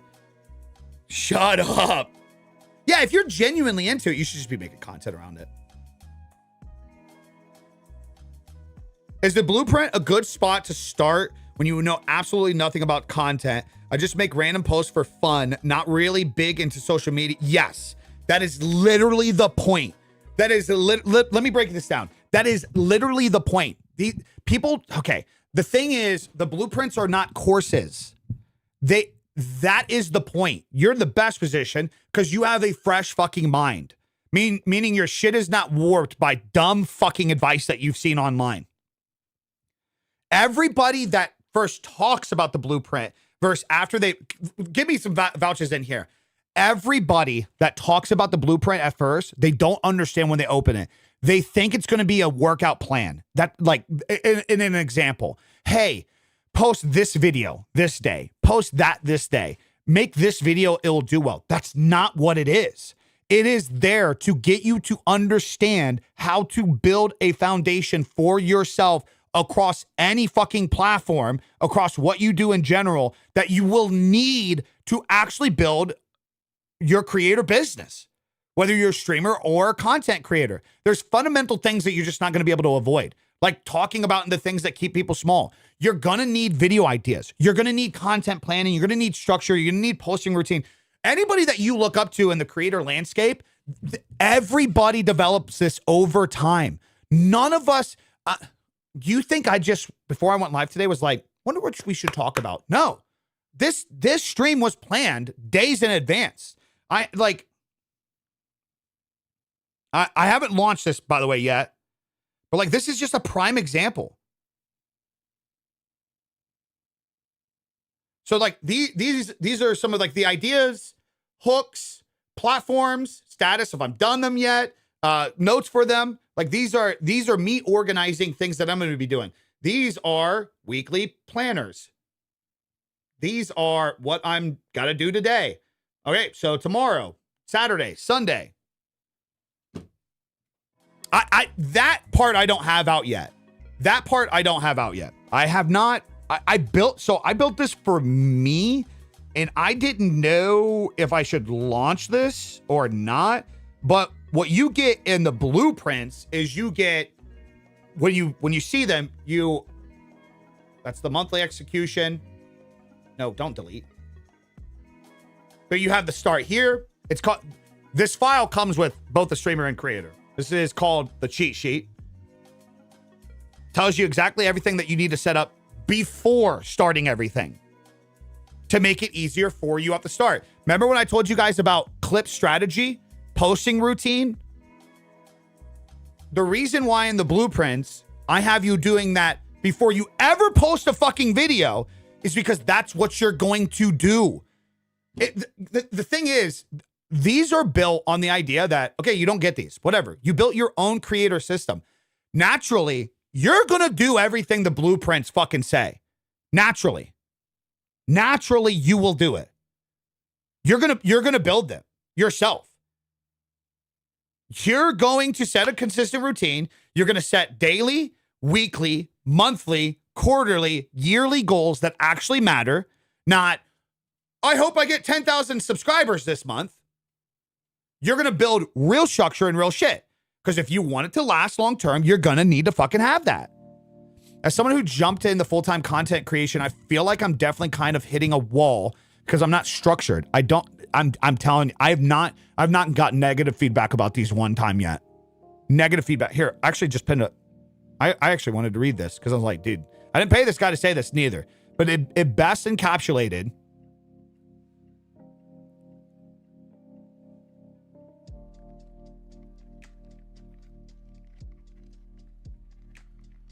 Was it on? I think it was on my Building in Public episode. Yep, right here. I've never had any type of routine. This was a comment. I've never had any type of routine until I got the blueprint. Everyone gets scared because it's, oh, buy this thing from a creator. Let me say real quick, best purchase I have ever spent when it comes to creating content. I now have structure and a way to keep my head straight when I get into all the madness, which I never felt before. And then he also said, nobody is paying me to say this, by the way. But like the way that he put that down, that's the point of the shit. It says in the description, this shit is not going to make you have a viral video overnight. It's not going to make you blow up. It's not going to make 10,000 people like you. It is going to take the mess and everything that is streaming or content creation that is intimidating. How are you going to get to this point? What are you going to do to figure out? It is going to make you understand that you're supposed to do that now. And that is the fucking power. By you doing that now and building the structure and building the systems and the habits, it helps, like he said, keep his head straight when he gets into all the madness. When like I said earlier, which fucks a lot of creator, the no content system, when you take part of your shit and you make even the creation side of it intimidating as well, you're adding more stress. Hold on, let me try to explain this the best way that I can. What's the variables you cannot control? You cannot control if the algorithm is going to push it to a certain extent. You can only react to that and get better. Learning, analytics and shit, right? You can't control by a snap of a finger, 10,000 people are going to follow you. You can't control that. It's not within your control. It could happen from a piece of content, but you can't control that. You can't physically say, I want this to happen, right? You can't control those things. But what you can control is idea captures, content planning, posting routine, your clip strategy, making recording and clipping as easy as possible. When you add the creation part, which you can control and build structure around, when you add that to be friction and fucking more problems to your routine on top of the things you can't control, it's just a recipe for disaster. But if you have a system to where doing those things is just you showing up and then you're reacting to the results and responding to the results, takes a lot of pressure off. Does that make sense? Does that make sense? I had to stop for a second because I was like, that's literally the best way to describe what people are fucking missing out on. It's the best thing it's the only way to describe what people are missing out on. Everything about creating content to you is last minute. You're starting from zero every single time. So it's just layers on layers of stress when you go to make a video, when you go to get a clip from stream. Oh, chat didn't clip a clip today. Now I got to go find one. No, the point is that should not be stress on your plate. You should already have ideas. You should already be knowing you want to post. You should already have days out of the week that you're reaching out to brand deals. Even if they fucking shoot you down, you're at least taking the chances. They shouldn't be random acts of figuring it the fuck out. That should be a part of structure and routine.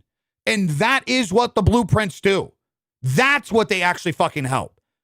They don't help you make a viral video. They help you get into a situation to where you can show up actively, and the thought process of producing a video is not stress.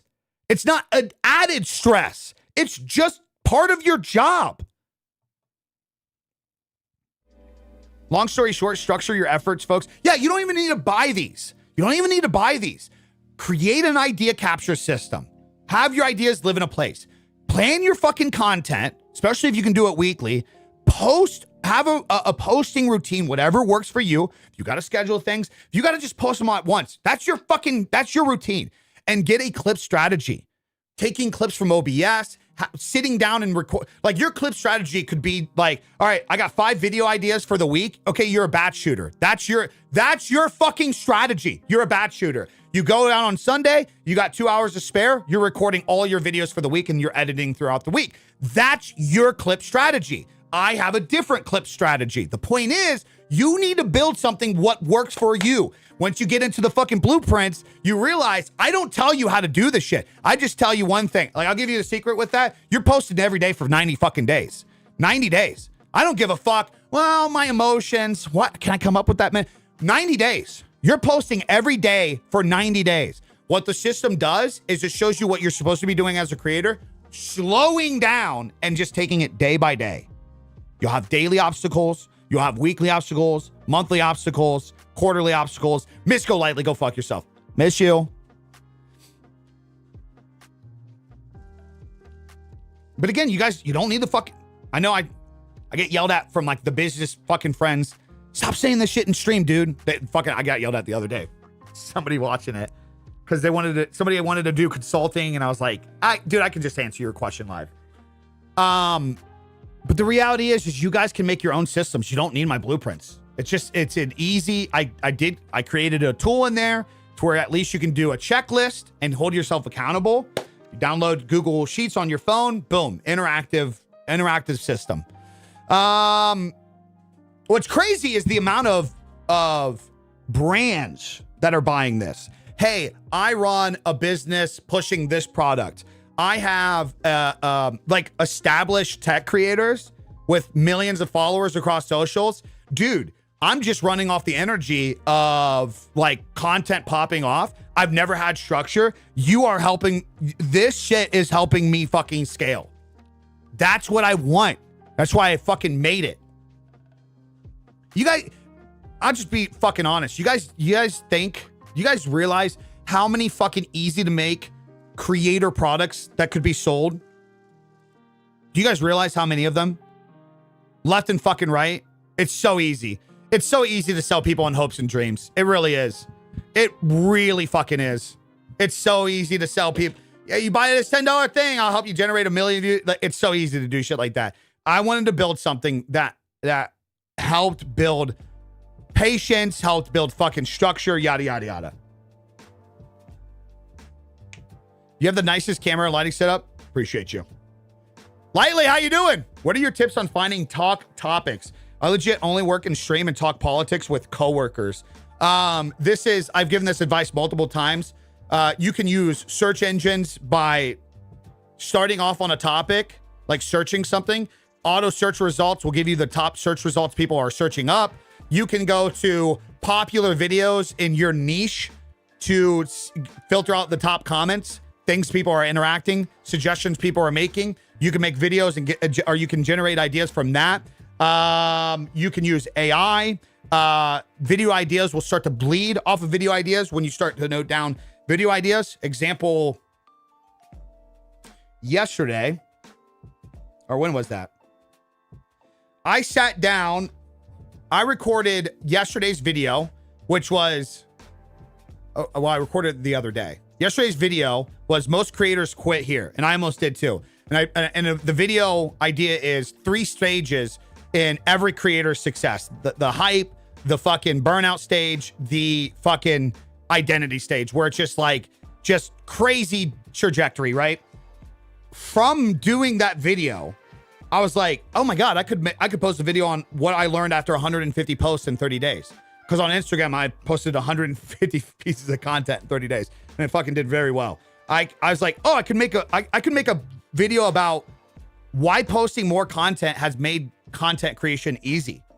I was like, oh fuck, then I could do the moment content clicked for me again, because I'm locked in. Whether you think it or not, I'm locked the fuck in. Things are great. Numbers are going up month by month. Sales are going up. Brands are reaching out. Other content creators are asking what I'm doing, so that way they can implement shit into their shit. Businesses that are bringing in 7 figures of profit are reaching out to figure out to do one-on-one consulting. Everything across the board is up for me. I am in what I call a fucking flow state. I don't question shit. I'm amped. I love what I do. Every topic I talk about, I get fucking pumped about it. I'm in a flow fucking state. What made that happen? What the moment content clicked again for me? What brought me back to reality? Another video idea.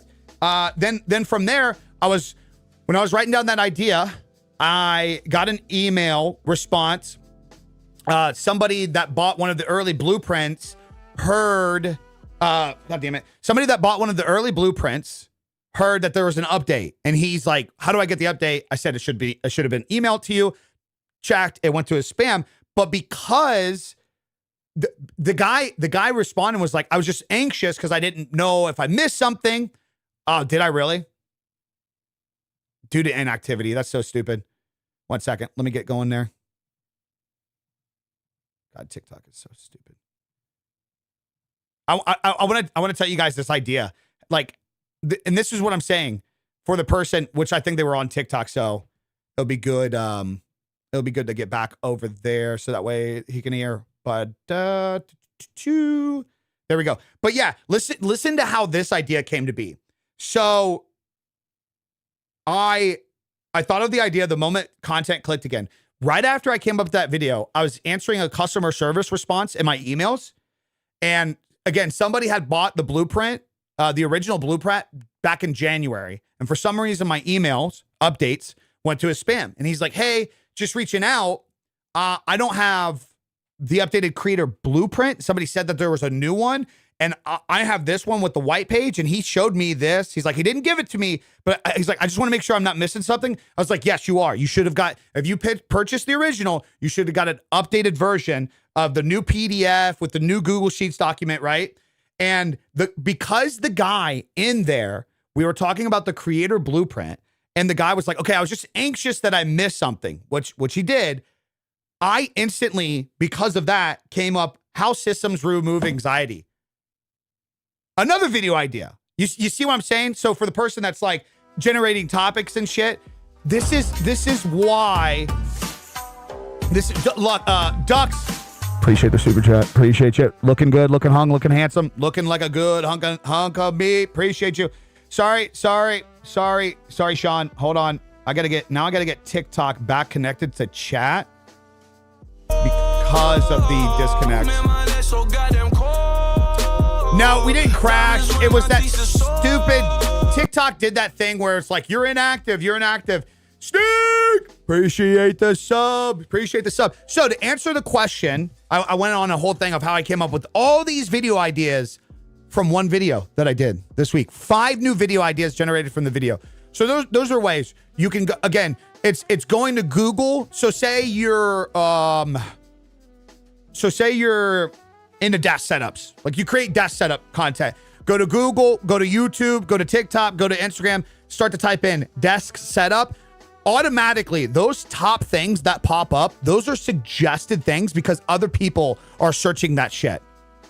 There's video ideas. They're like, I wonder what happens. Let's just test this.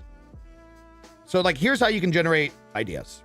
Going into search on YouTube. I'm typing, oh, not Deek, desk setup. Boom. Desk setup tour, desk setup accessories, desk setup aesthetic, desk setup ideas, desk setup gaming. So I got,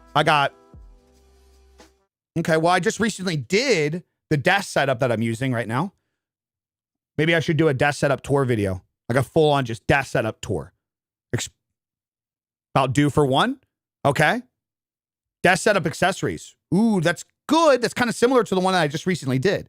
I just did a video the other day. What's on my desk as a full-time content creator.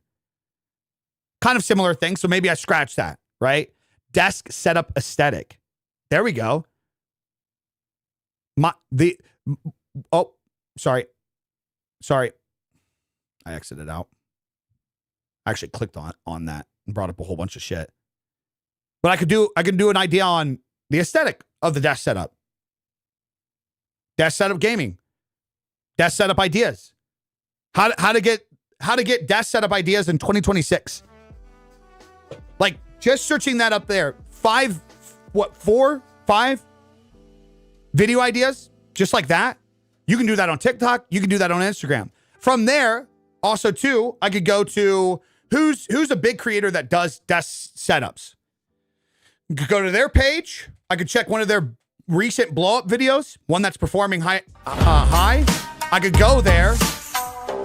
I could go there. Oh my God. What is that coming from? Where's that even coming from? Had to go through 3 websites to give you money. LOL. Bought Wait, the what? Blueprint the other day. Cracking into it now. Where did that come from? I don't have an alert for that. Where did that come from? Who did that? Sup, nerd? What the fuck? Show yourself. Who was that? Well, my bad. My bad. David, what the fuck, brother? Was that a donate? Where did you go to do that? He donated, but I have no idea. Quick tender for the big man, my guy. Coffee's on you. Also, I also told who was it? Ducks? Was it Ducks? I think I told Ducks. Ducks asked about the one-on-one shit. But yeah, that's how generating ideas. Generating ideas. There you go. What did Bisco Lightly say? I've been good living. Saw your live. I was dying my roots. Thought I'd pop in and say hi. Appreciate you. I need to dye my roots. I'm getting fucking gray. This kid's fucking aging me. Okay, back up real quick. I just want to answer a specific thing because Duck. Wait, let me make sure he's here. Ducks, are you here? Any tips on audio programs that won't clock my PC to the max? See, lady, for me, that's about my pay grade. That's nerd talk that somebody else in chat maybe might be able to hook you up with. I don't even know what you mean by that. I don't even know what you mean. Any tips on audio programs that won't clock my PC to the max? Do you guys know what that is? I don't even know what that means. I just plug a USB in and it just fucking picks up my audio. I don't have any like programs or software. Your creator packages are reasonable. Was thinking that was going to cost a few hundred. No, I've been told that I should up the blueprints to 50, and I just I disagree. With those, I disagree. I put a lot of work into them. If you were to put a per value ratio, sure. Are they worth that? I would argue, yeah. I think there are products that I can do at a certain point to charge that much. Sure. I think it's crucial to make it affordable for somebody that is not fucking. Wait, what was creepy? I think it's crucial for somebody to have a chance to fucking learn the shit at a basic level. You know what I mean? Does that make sense? Now, at a certain point, what I'll probably do, Texie, is once so these are the blueprints. I'll just tell you guys right now, I'm working on an operator system. I'm working on putting together something that is, instead of your content creator blueprint, what is a creative operating system? Checklists, storytelling, how to improve hooks, shit like that. It's really hard to put this on paper for general people because these are usually better suited for like, one-on-one type shit. But I think you can create a general operating system to where anybody that's trying to make a piece of content can say, okay, well, does this have a hook, a story, and a conclusion? Like just to break it down. After I launch that, I'm probably going to do big bundles to where you can buy like the LUTs, the operating system, the blueprint, yada, yada, yada at one. But we'll work on that. That's probably March's. So if for the people that get the blueprints, one goal a month is actual monetization every month. One goal a month is actual monetization. Like not an idea, actual monetization once a month. What are you doing to actually bring in revenue? No, don't invite me to that shit, dude. I don't know who the fuck you are. Fucking weirdo.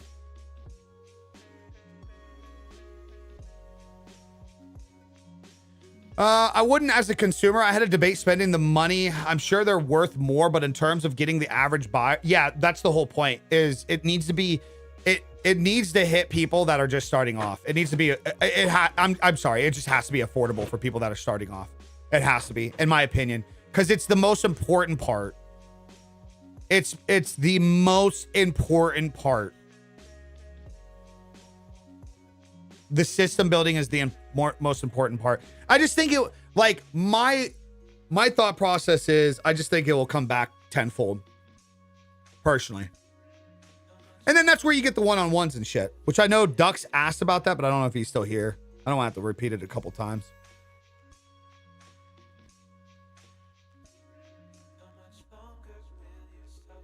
Let me get my feet wet and you're building my confidence. I get the nipples hard, man. Get the nipples hard. So yeah,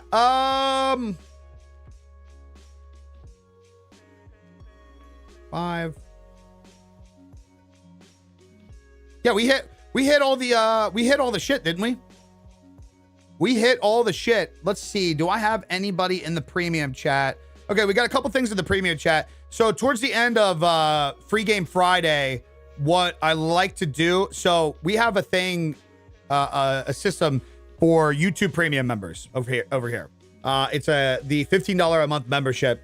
We have a private Discord server where people can leave content, updates, shit like that. And we kind of use it to talk content and help, you know, whether like if I can provide value on, you know, okay, like, so example, we, Ebbet gave us an update on this. So we watched this video last week and we broke down what was right and wrong with it.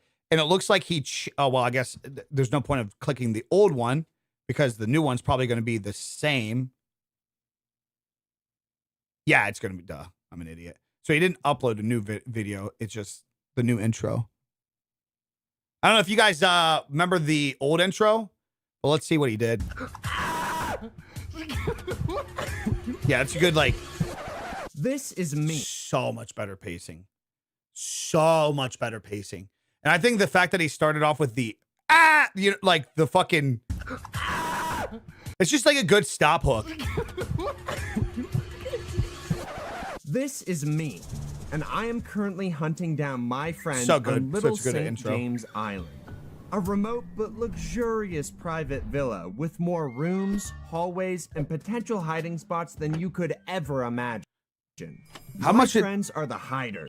How much did he cut this video down? What was the original length? Wasn't it like 40-something minutes? So it looks like he's trimmed out some other parts of that. Yeah, I mean, it's a much better intro. If you end up watching the VOD of this, brother, it's a much better... The intro, I think you cut the intro at the good part. Now, like, brother, at this point, I mean... At this point, Devin, welcome, brother, welcome. At this point, you don't overcomplicate it. There's nothing more that you can change. You fixed the hook, which the retention was not the best at the start of the video. You fixed it. You just kind of got to let this one move on. If anything, I would come back to I would try to do another branch off of this, like we return to the island, because then you could kind of catapult this back out there as well. But dude, honestly, I'd let it live. Because also one thing that I noticed too is, yeah, the Diddy Mansion one did well before, but if you, what I didn't pay attention the last time is, like, look at the other videos around this. This video is still performing well in terms of the other videos. So it's like, good viral idea. Could the intro had better execution off the start? Are you kind of fucking yourself because you didn't launch with it right away? Yeah, but it's still a good video. And you know, one thing as a creator, you can't hold on to, I do this myself as well.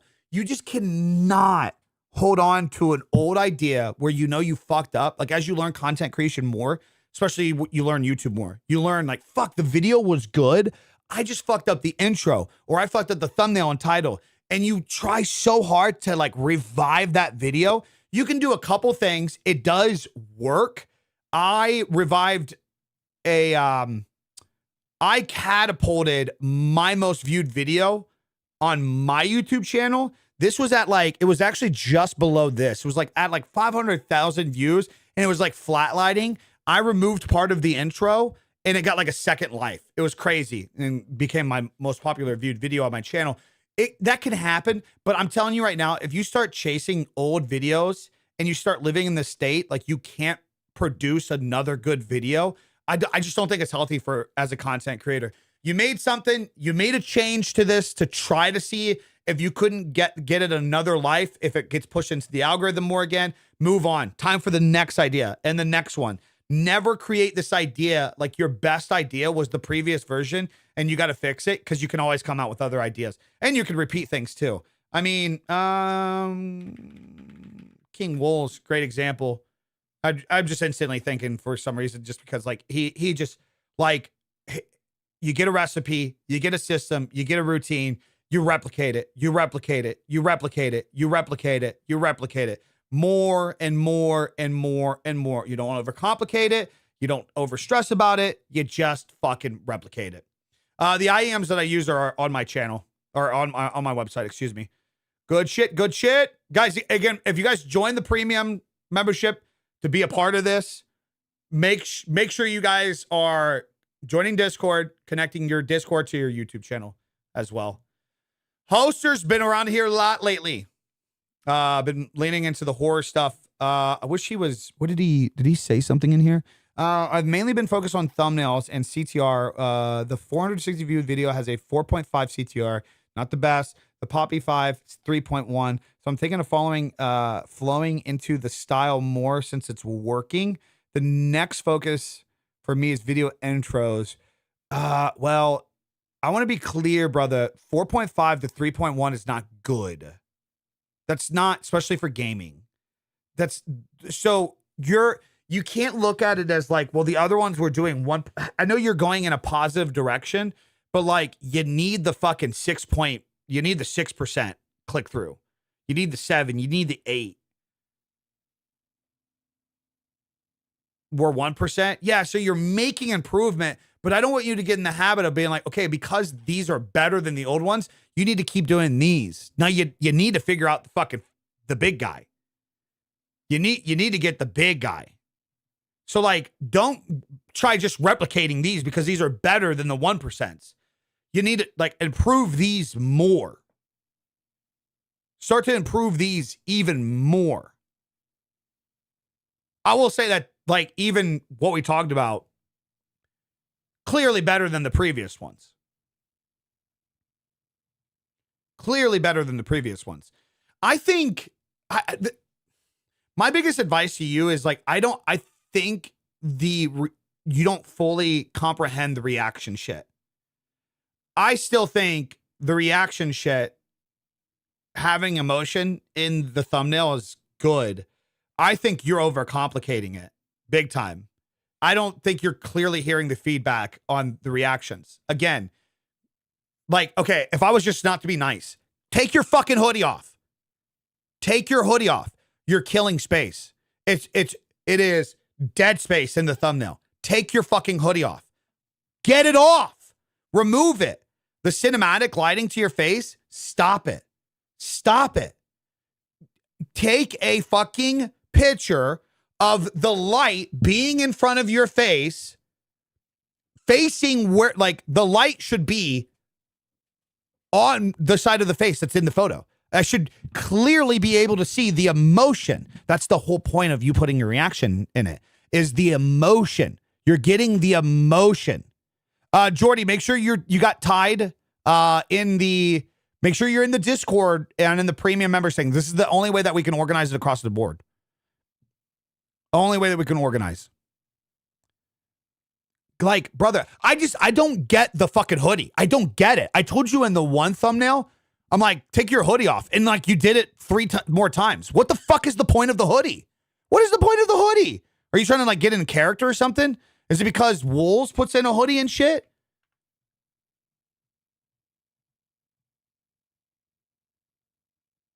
You can't even tell that he's got a hoodie on because it's black. It's not filling up space with stupid shit.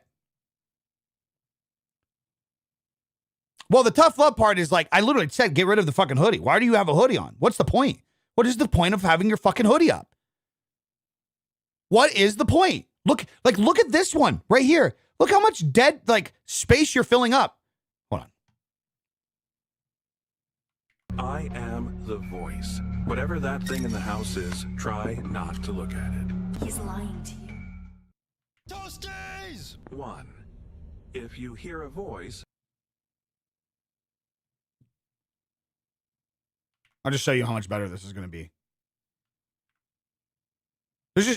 I just, you guys have to fucking understand when it comes to YouTube, every piece of stupid shit you put in the thumbnail, again, key point or key thing. Hello? Okay, there we go. Key thing. Most people are going to be seeing your thumbnail like this. I can't see your fucking reaction. Brother, can you, do you have any emotion from that? Do you have any emotion from this? Do I see anything from this? Like be honest. Can you, what is the smile? None. I have no emotion. I'm not drawn into this whatsoever. So you're giving up on reaction thumbnails because you're like, reaction thumbnails don't work for me. Brother, you have no idea if reaction thumbnails work for you because you're not doing reaction thumbnails well. You might be also better off getting rid of the glasses for the photos. Just God,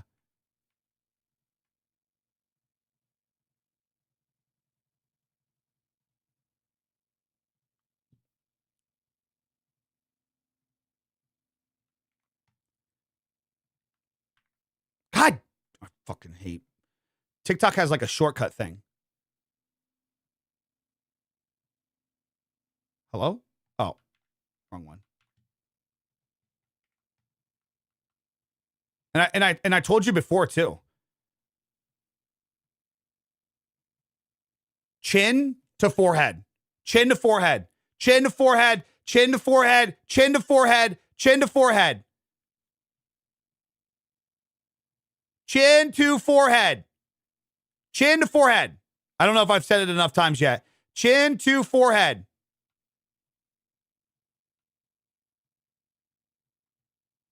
By the way, guys, did you guys hear me say chin to forehead? If you're doing horror shit and or you're doing reactions, chin to forehead. You're trying to get your emotion. You shouldn't you're not flexing your hoodie. You're not flexing your hat. You're not flexing any of that shit. It's all fucking pointless. Your goal, the goal of your face is not building brand. It's not building awareness. It is, I'll show you guys what I'm doing. The goal of your face being in it is emotion.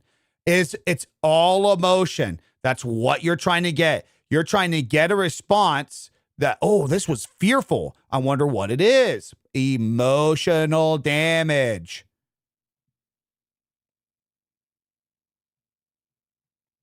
So you're telling me,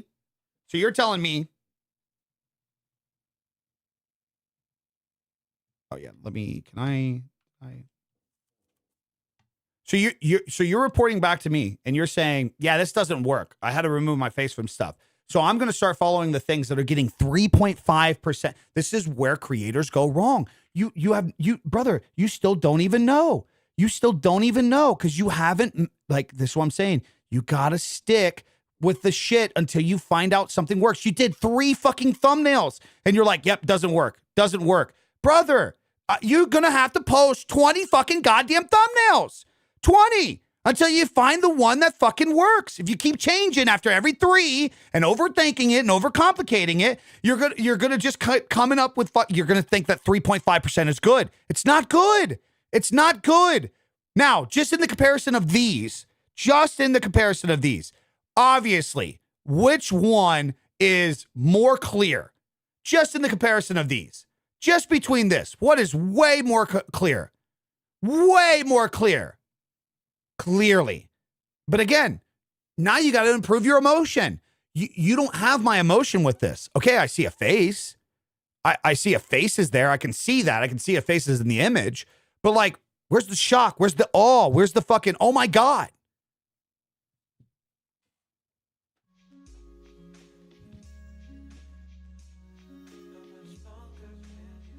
Crazy how much thumbnails matter on YouTube. Some of the best fucking creators can have a banger video idea. If they can't come up with a thumbnail and title, they will squash the idea. They won't even put out the video. Won't put out the video. Yeah, brother, that's the other thing. I gotta harp with you, man. You've been in the premium member for 2 months now. You've been very interactive in the shit. You will try something. You're in what I like to call the addictive phase. You are understanding that analytics do. You're understanding that you can change things. It's a powerful asset to have. But in the last 2 months, you have not stuck with actually improving on the specific thing. A lot of the feedback that we've given, you're not actually doing it. You think you're doing it, but you're not to a T. It's not clicking yet because you haven't had the one thumbnail pop off yet. When you get the 7% click-through rate thumbnail and the video performs 10 times better because of it, you're going to be like, oh, fuck, I'm dumb. Because it's what we all do. We all fucking do it. But you think in your head, you're giving feedback and you're actually applying the feedback. You're not yet. The thumbnails are still so dark. They are so dark. Your face is so dark. Way too cinematic. It is overly cinematic. Don't know why. Like there's too much like grittiness to your face. The side that you're getting is, I think you're getting better screenshots. That's the side you're doing well. I will say that. That's the side that you're doing well. But you're not doing the job on the emotion. You have to you have to give somebody to be like, I gotta click on this. I got to. So when you make a thumbnail, ask yourself, would a random fucking person click on it? Are you just checking the boxes of like, I put it together the way you said? Or be honest, would you click on that thumbnail? Is there enough emotion? Can you see from a small size that you would click on that?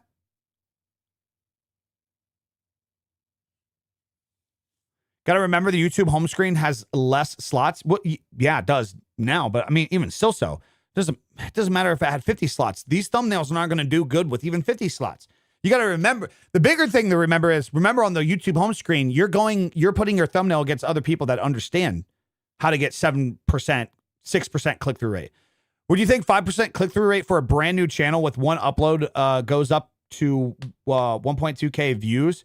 It depends how fast it dropped off. That 5% click-through rate could be because the first, like maybe you had like 10% shot up, and then now as YouTube's pushed it out to a broader audience, it's just died down.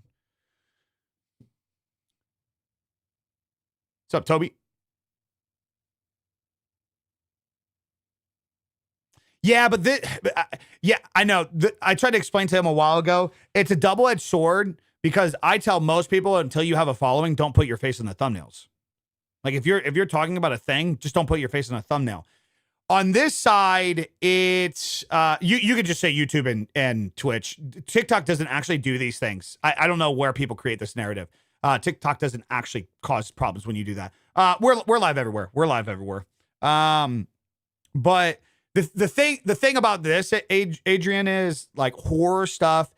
Usually having an emotional response is pretty good for the thumbnail. That's why I feel like he needs to stick with this template style.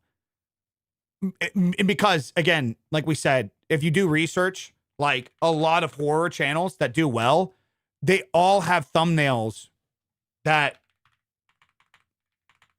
replicate that style. There's a reason why King Wolves, on the majority of his videos, these guys aren't doing long form. On the majority of his videos, he does the same thing over and over and over and over again. This is a good idea of not. But you could totally do shit like this.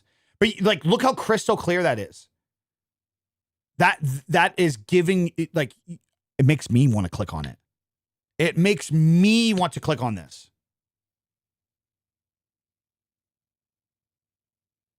I want to click on this. Don't spam thumbnails into the Discord for the next video. Fucking use AI, brother. That's why I talk about using AI. I know goddamn well AI is not telling you that the thumbnails that you are putting out is good. I know goddamn well. Bro, ChatGPT be roasted my shit.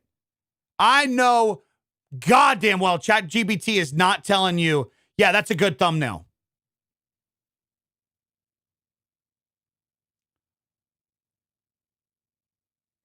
And ChatGPT told you, this is a good thumbnail right here.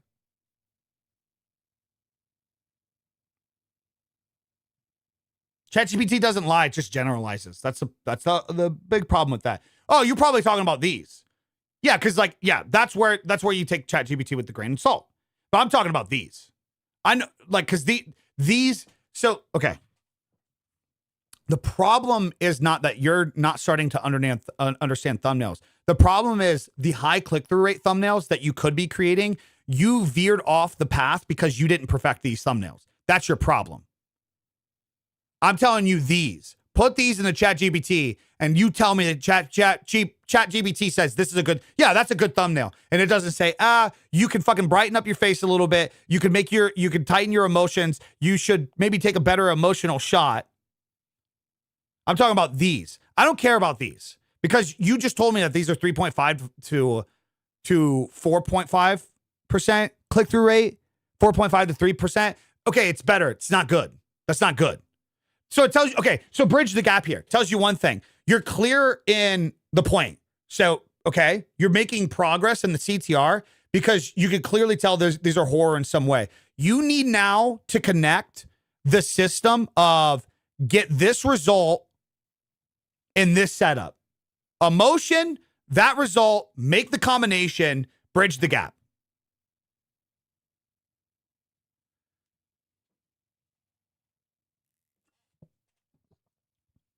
Like, let's do, let's take from this. This is probably one of your best reactions. Get away from the shrine, stranger. Do it. That's probably, I would argue, one of your better reaction photos. Clear emotion. Clear emotion. Okay? So let's work with this a little bit, shall we? Getting this fucking hoodie, dude. I can't. Dude, you're going to piss me off. You're going to piss me off. You motherfucker.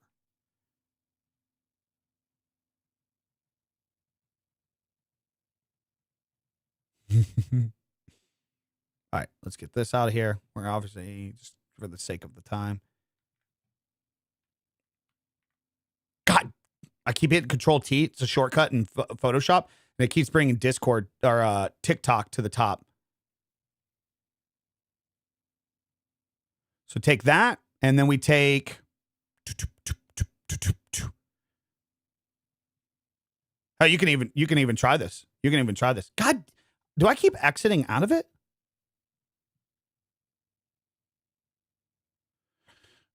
This one might be kind of hard because you filled it up in the screen.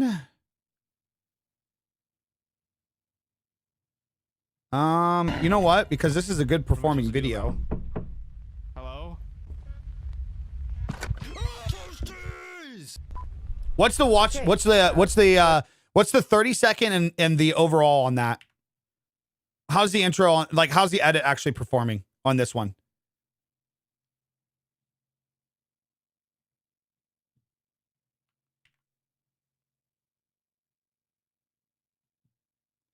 Let's see how good AI is on this.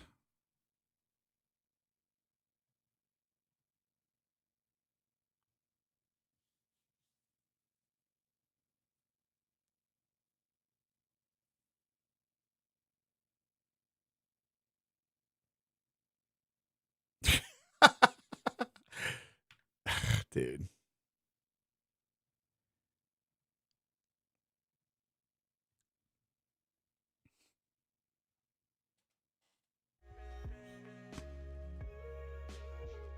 God damn it. Motherfucker.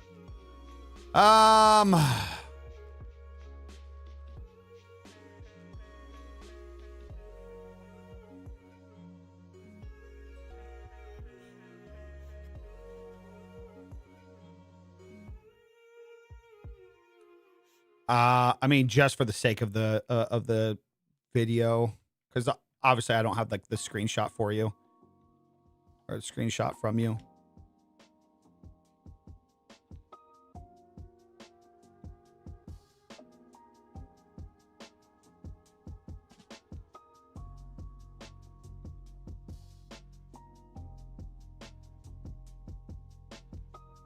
Actually, I didn't even try the top here. Maybe the top will actually generate fill.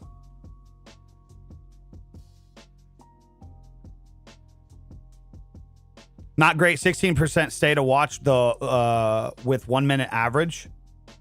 How long's the video? Yeah. See, and that's what I'm saying. Like, you're so stressed about the thumbnails, man. You still don't have the editing portion down. You know what I mean?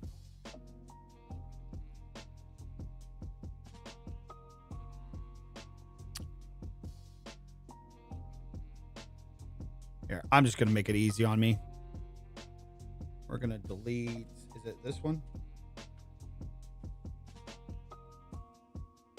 I mean, fuck, dude. Honestly, like,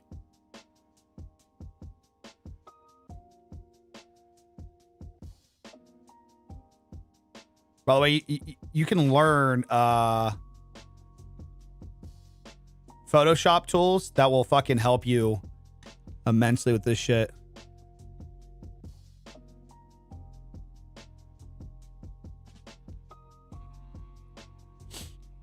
Dude, what the fuck is...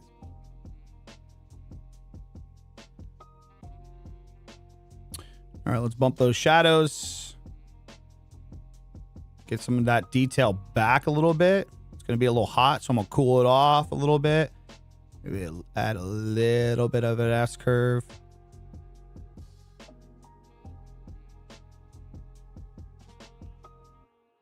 I'm actually going to take out some of the contrast. And I'm going to sharpen it.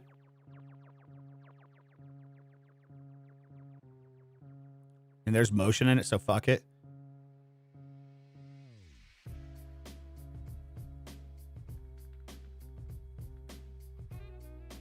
I mean, brother, just...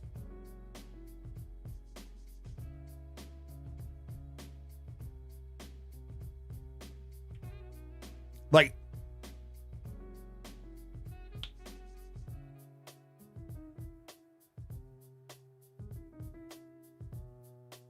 Why not AI do it for you? Because I was able to just do it in fucking 2 minutes. Didn't take much time. I mean, there are just something like what's it gonna, what is AI gonna do in that? AI's not, you're not gonna be able to prompt the AI, hey, create my face or cut out my, like it. Once you learn the tools, just like fucking fix it yourself. Unless you're talking about literally like, why not just have AI generate a thumbnail for you? Is that what you're talking about?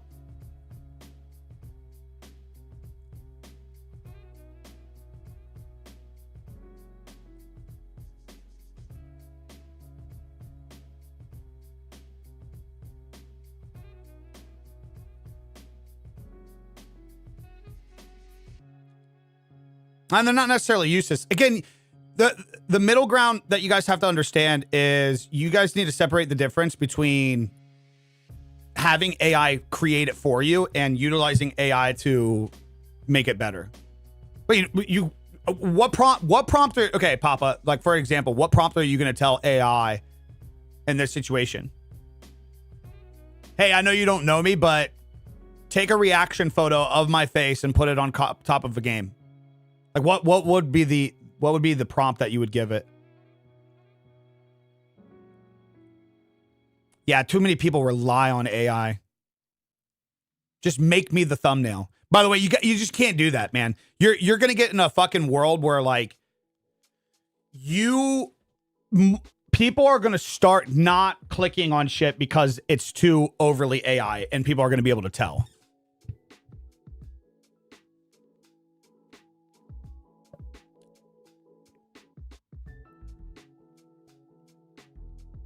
Yes, that's the best way to create elements with AI, create the whole thing yourself, right?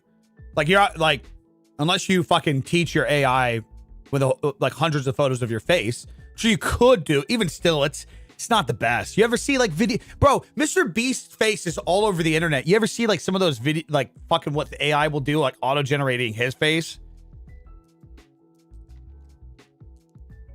Right, so you got to do all that leg room and shit, but like, here's the thing, guys like this, there's just some things where it's just like we're going, like people aren't going to do certain, like here, like let's use rules. Wolves, and this is what I would do back in the day, and this is what I've done on channels that I manage, gaming channels and shit. You have somebody sit down and do 10 fucking reactions, edit them all at once, enhance them all at once, cut them out, they're done.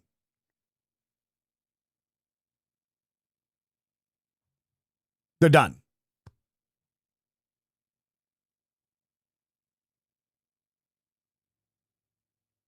You think half the thumbnail is his face right there?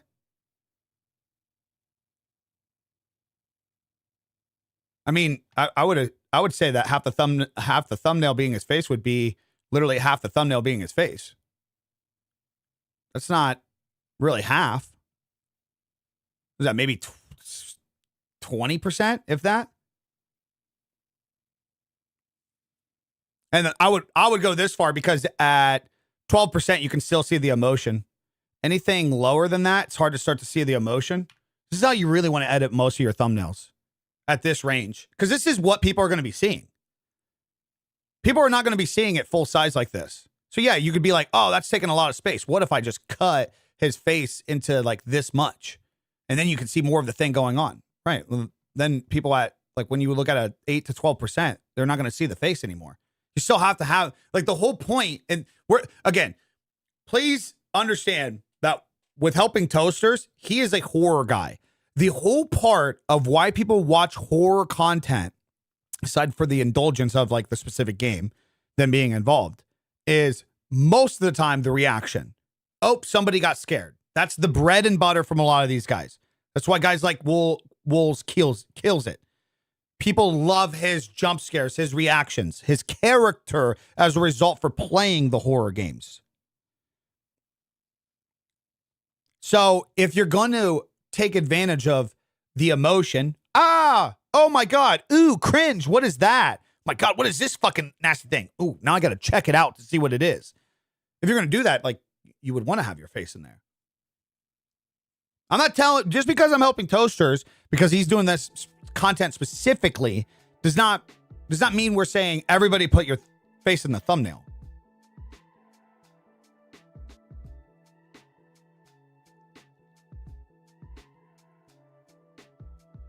No, it's a one-time buy, Tropic. It's a one-time buy. Man, I should make it a monthly subscription, huh? Oh my God. Yeah, dude, just you got to stick with it, Toasters, man. I can tell you're learning, you're ambitious, but like I can tell you're if one doesn't do well, you're instantly like, okay, I got to completely switch up like the fucking next one and shit. You're gonna have to fucking create 20 more until they start doing good.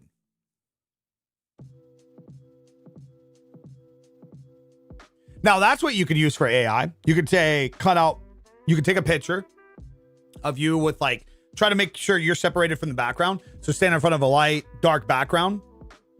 And you could take that into AI and say, cut me out from the background and brighten and enhance my face or something like that. BZ, appreciate you, Poppy. All right, Devin, you're in here. Guess I'll drop the channel here. Just hit 20K subs, averaging around 6 to 8 CTR on newer stuff. That's good. Finally figuring out video packaging. Skyrim's my big stuff, but I'd like to make sure I'm breached out to other games.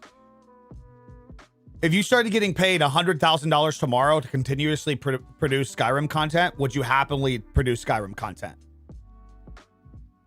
Guys, is Skyrim content ever evolving too? Educate me on that.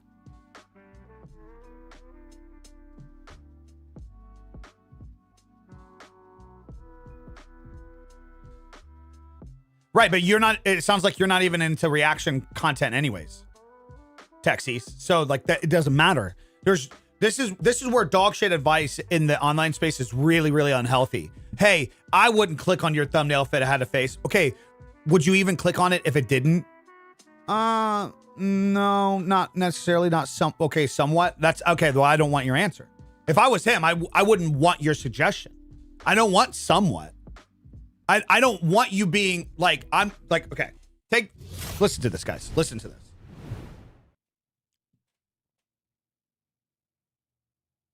I don't want answers from, I could possibly. Subjectively, I could. It's not what I would want. I want you clicking and watching the fucking video. That's what I want. That's your job as a creator. That's what you want. So when your community tells you the fluffy shit, this is why I'm telling you guys this. When your community says, I'm not really into, what they're saying is they wouldn't watch your fucking video anyways. I would totally support you on this. No, you don't make decisions on how to actually get better at producing content because somebody's beating around the bush of what they would do. Okay, that's not the target audience for that particular situation, is it? I don't want to make my decisions on the logic of, well, Texie said that he would personally not do that. I want to build it off of actual analytical data. Okay. If I'm constantly able to show you guys that are getting millions of active views off of doing the said thing, it's clearly working. I wouldn't click on a Mr. Beast video. Okay, you're not interested in that. 150 million people on average do. So we can play around like personally what you would want to do, or I would rather give advice on the idea of like, okay, this is the content you're making. This is what actually works in that field. What specifically works in that field.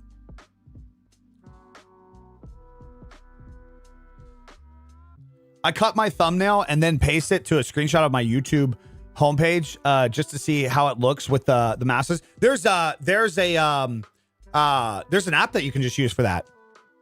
By the way, what was that called? YouTube. I think it's literally called testmythumbnails.com. We try something.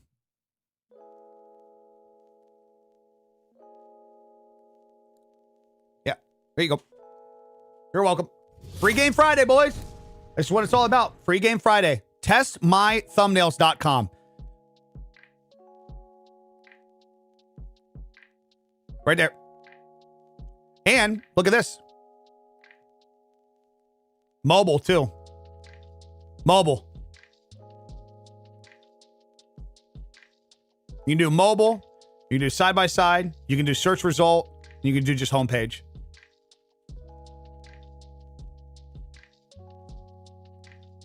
Yep. Yep. To answer the question, guys, too, for a couple of you guys that were asking, these are for YouTube Premium members only. Yeah, these are the things you got to pay monthly for. Yeah. That's a tough question, honestly. I mean, Skyrim's paying the bills now, and I'm okay. Okay. And I'm trying to do additional stuff to make sure it's not the only thing on the channel. Okay. Okay.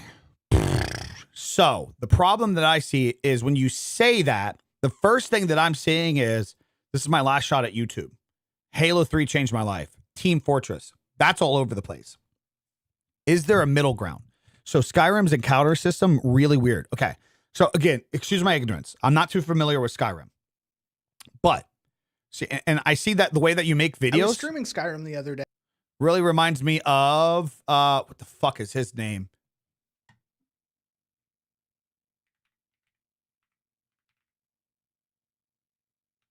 Is it Uncle Sam? Oh, we follow each other. General Sam. Really reminds me of General Sam, huh?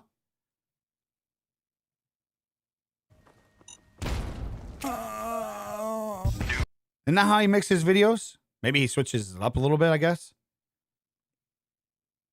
Yes. Multiplayer. Yeah. And it came out in 2009. You talking about like this? Is there any inspiration? Any Austin Bisley channel, Nakey Jakey? Yes, I've gotten say okay. So is there a world where you can bridge that gap early before you have such extreme disconnects? Like, oh, it looks like you're actually doing it. Oh, fuck, dude, this did good. Oh, what the fuck are you talking about, brother? You're not confined. You did Skyrim. You did the Fallout one did well. Wait, what's the question then? What are you even questioning, brother? What's the retention and shit on these? Crypt, again, these are for the $15 a month premium members on YouTube.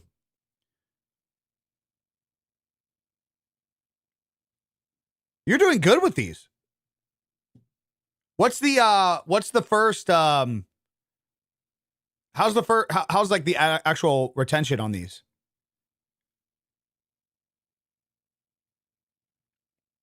I was traveling the wasteland the other day, and I got all the way up That's funny. You should to the tippy top of the map. should add drop shadows to the bottom just for funsies. Yeah, premium members to the channel. Yep.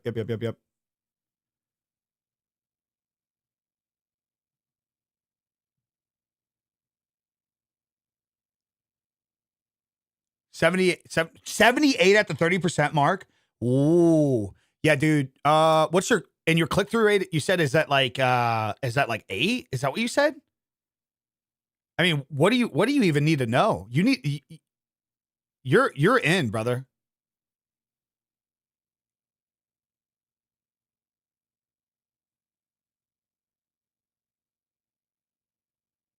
I think you need to keep doing this around the shit that you're genuinely into. I just like opinions. Okay, well, here's my opinion. You're 20,000 subscribers and you're pulling analytics that some guys with 500,000 would be killing for right now. 78% is not, you're not questioning if you're putting together bad videos. Is that your average? At 70+%, you don't have to question, are you writing your video intros bad? You know that you have a system. You need to keep to that system. If you're keeping 40 to 50% retention across the whole video, so when you see that graph on the engagement and it shows you that intro 30-second, what's also the percentage that you're keeping past that? If you're keeping people past 40%-ish, your storytelling is pretty good. And you can optimize these to be better. You can look at the graph and see when people fall off and just start not including these things. But like in 2 weeks, you generated between 3 new videos, 227,000 views. One of them popped off. The other one was not Skyrim and still did well. The Fallout one is a 4.1 CTR and a 65% at 30-second and 40. So the intro could be better on that one. So, okay. So this is where you read things, Devin. I just had to help the guy. I just did a one-on-one consulting with the guy. And this is what I had to show him. It's not that venturing out is killing you. It's that, which honestly, I can see it right now. I can tell you why this thumbnail is not good. I have no idea what is in this thumbnail besides you. I can't tell what that is. And maybe like to the subculture of Fallout, they know what that is. But like, that's just not a good thumbnail. That's why you got a 4.1 CTR on that. And then you learn from this one. Okay, well, what went wrong in the 65%? You should see on the graph in a comparison, your line drops at a different rate on average compared to the other ones. Well, why did that drop? Where did you see that? Either A, it's going to be a downward slope and then pan out, or B, it's going to be just a straight down and then jagged. Like examples like this. And by the way, for who asked earlier about the one-on-one, Devin would be the type of person that I'd say, yeah, booking a one-on-one time would be good. Because like, that's where I would actually be like, let's get into your analytics. I want to see what's doing. I want to see what's going right, what's going wrong. Yeah, he's a weird dude, unfortunately. Well, the thing is, it's not the fact that you use the dude, it's the background that you have with the dude. You see the green on green? No bueno. There's no contrast. Absolutely no contrast. You could have probably just done blue. You see why this one did really well? Those wolves standing out against the blue background, it's very fucking clear. Very clear. Remember earlier what I said, you can be learning with your own thumbnails. There's a reason some thumbnails are getting high click-through rate and others aren't. So changing that around as well. But like, okay, so then for this particular video, so you lost a little extra percentage in comparison to some of the other Skyrims. What does the graph look like in there? Do you have more like boring moment drop-offs? Do you have a bad hook drop-off? Do you have, doesn't sound like you had a good hook because you didn't retain everybody in there. So it was probably looking more something like more of like a little bit of a hook decline, and then it kind of balanced out like this. Man, would love to have at least 100 subs. Subs should not be your focus, man. Subs don't fucking matter. Don't matter. What you should be saying is you should love that you did SEO correctly in a video to get with no subs to get 1,000 impressions. That means you did your SEO correctly to where YouTube is pushing your video to thousands of people. At when the next rate is, okay, well, then you wish that you had a higher CTR, click-through rate for better thumbnails, so to get people to actually click on those videos. And then once you get them in there, you need to have this. You need to have good retention graph. Layer, layer, layer, layer. And again, this is the point of why like blueprints and shit and everything we talked about is so crucial, because you should not, this is stressful. This is the stressful side. Fuck, you put together a video idea, the thumbnail didn't happen, the SEO didn't happen, the hook didn't happen. These are hard to instantly control. You got to learn from these 3 mistakes. You should not be stacking the stress of these things on top of the stress of the production of content. That is literally the part where you don't have to stress. You can build systems. You can fucking follow a creator blueprint, a foundation of capturing ideas. How do you record your shit? When do you show up? When do you work? You need to have that organized on the front. So when you go to make a video, you're focusing on this shit. I think it's because I'm cringe as fuck and give uncanny value vibes. All my videos have to have the bad look graph. What the bad hook graph? Yeah, your hooks are bad. You do better hooks. Do better hooks. It's 1 at the start, then 6 for basically the rest of the video. Yeah, bad hook, brother. So it's not, but the good thing is, here's the point of doing this. Here's the point, Devin, here's the power that you have. You're not confined to this. YouTube knows that you do a good job in what you do, and it wants to test you to audiences. You, as a creator, did a bad job with the packaging of this. You didn't have a good hook. You didn't have a good thumbnail. Guess what? You can fix that. So it's crucial that every time you step out of the Skyrim shit, one, think of general audience. Connect, if people would be in a Skyrim and the things that you typically do with there, how could they connect with another thing? Kind of lean into that a little bit. I don't know how much Fallout relates to Skyrim, why they would maybe share some of the same audiences. But it looks like you do creative content and you're doing well and you're getting pushed. And it's crucial that you understand that it's not this big, like, random obstacle where it's like, okay, YouTube's favoring me.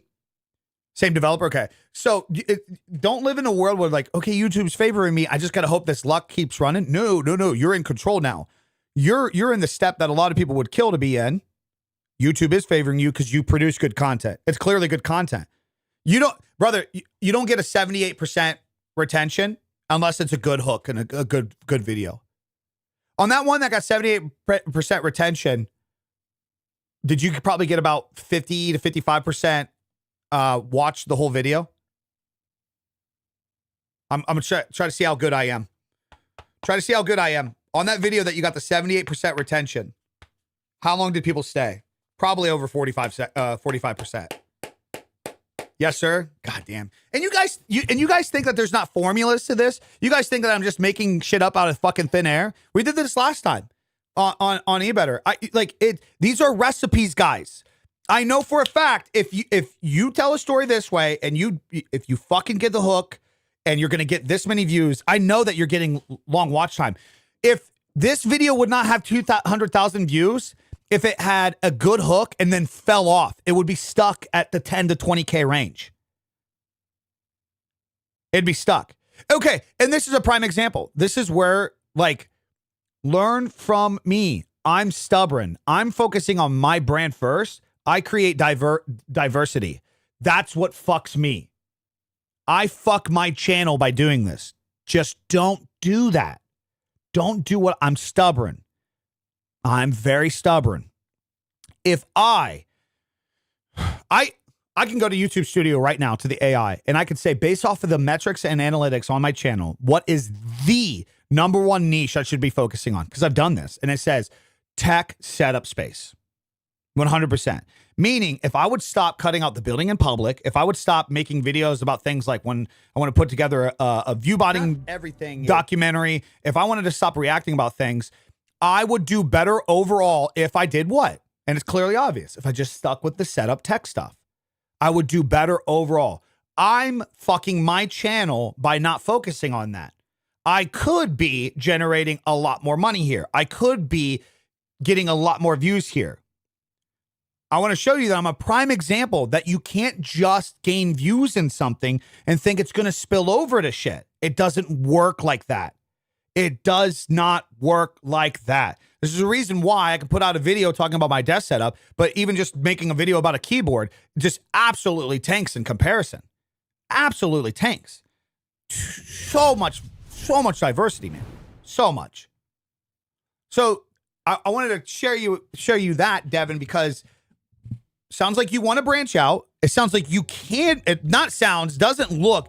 You literally can branch out. You're a good creator. It's the proof is right there. The video you tested, the Fallout video, you can't look at that and be like, well, that underperformed, so YouTube doesn't like that I'm building that. No, you didn't do a good job with the packaging. In fact, YouTube loved that you tried something new, and so did the audience. Big green flags. We love that. We love that. Because this is where you can be more of your General Sams and the other people that you mentioned, because it sounds like they do diversity. Because at the end of the day, you become the content. You're essentially becoming the content, and you're talking and sharing the things that you're into with that. But you're staying in at least a pretty good target. When did he start? Looks like this channel started in 2021. Dude, your channel's doing really good.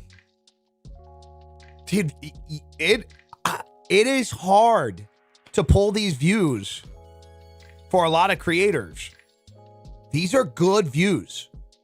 These are good views. It's crucial that you understand and research, you study off your own shit, and make sure what worked in the Skyrim's encounter system, Skyrim's religion, you package that and you keep redoing it, man. Dude, I'm excited that you joined in, man. I'd love for you to stick with us and keep checking in with us. I think you're going to I think you're going to probably kill it, man. Now, here's the thing. Couple things. Are you already considering ways to monetize to take stress off your plate from only worrying about monetization from live streams and ad revenue? That's number one. Are you thinking outside the box on monetization at this point? To start diversifying your monetization so that way you don't stress about these doing well. And number two, are you taking advantage of turning some content into vertical and posting on other vertical content? Great, you're doing well here. How are shorts looking? How's TikTok, Instagram looking? So like, I don't want you getting in the habit of this because I think you're clearly a good creator. This is lazy. He doesn't do this normally, but we need you to drink from this sap. Drink the sap, buddy. You drink the sap. You see why this one didn't perform like this one did? Speaking in tongues. Oh shit! I thought this was full. Well, counter to me. He doesn't. I just think making videos like this is lazy. I just think you're too creative, and I think you could come up with isolated short form content ideas that live in an actual short form format, and not just take bits from the long form and turn it into short form. These damn elves who I killed, and I heard a hunter go, well, that's the last of them. And I turned and he's like hiding behind a bush. Like, what are you doing over there, buddy? More wolves, a dark elf going to. Like, honestly, what might even make these better, Devin? Yeah, it's going to take from the long form stuff. Yeah. Okay. So let me try another tip with you. Instead of cropping this out, don't stress too much about you being on the screen the whole time. I bet you could have, I almost want to try to do this live, but just a little challenge for you. Try to make, like, I can't show you this, but like, imagine this is the vertical of this.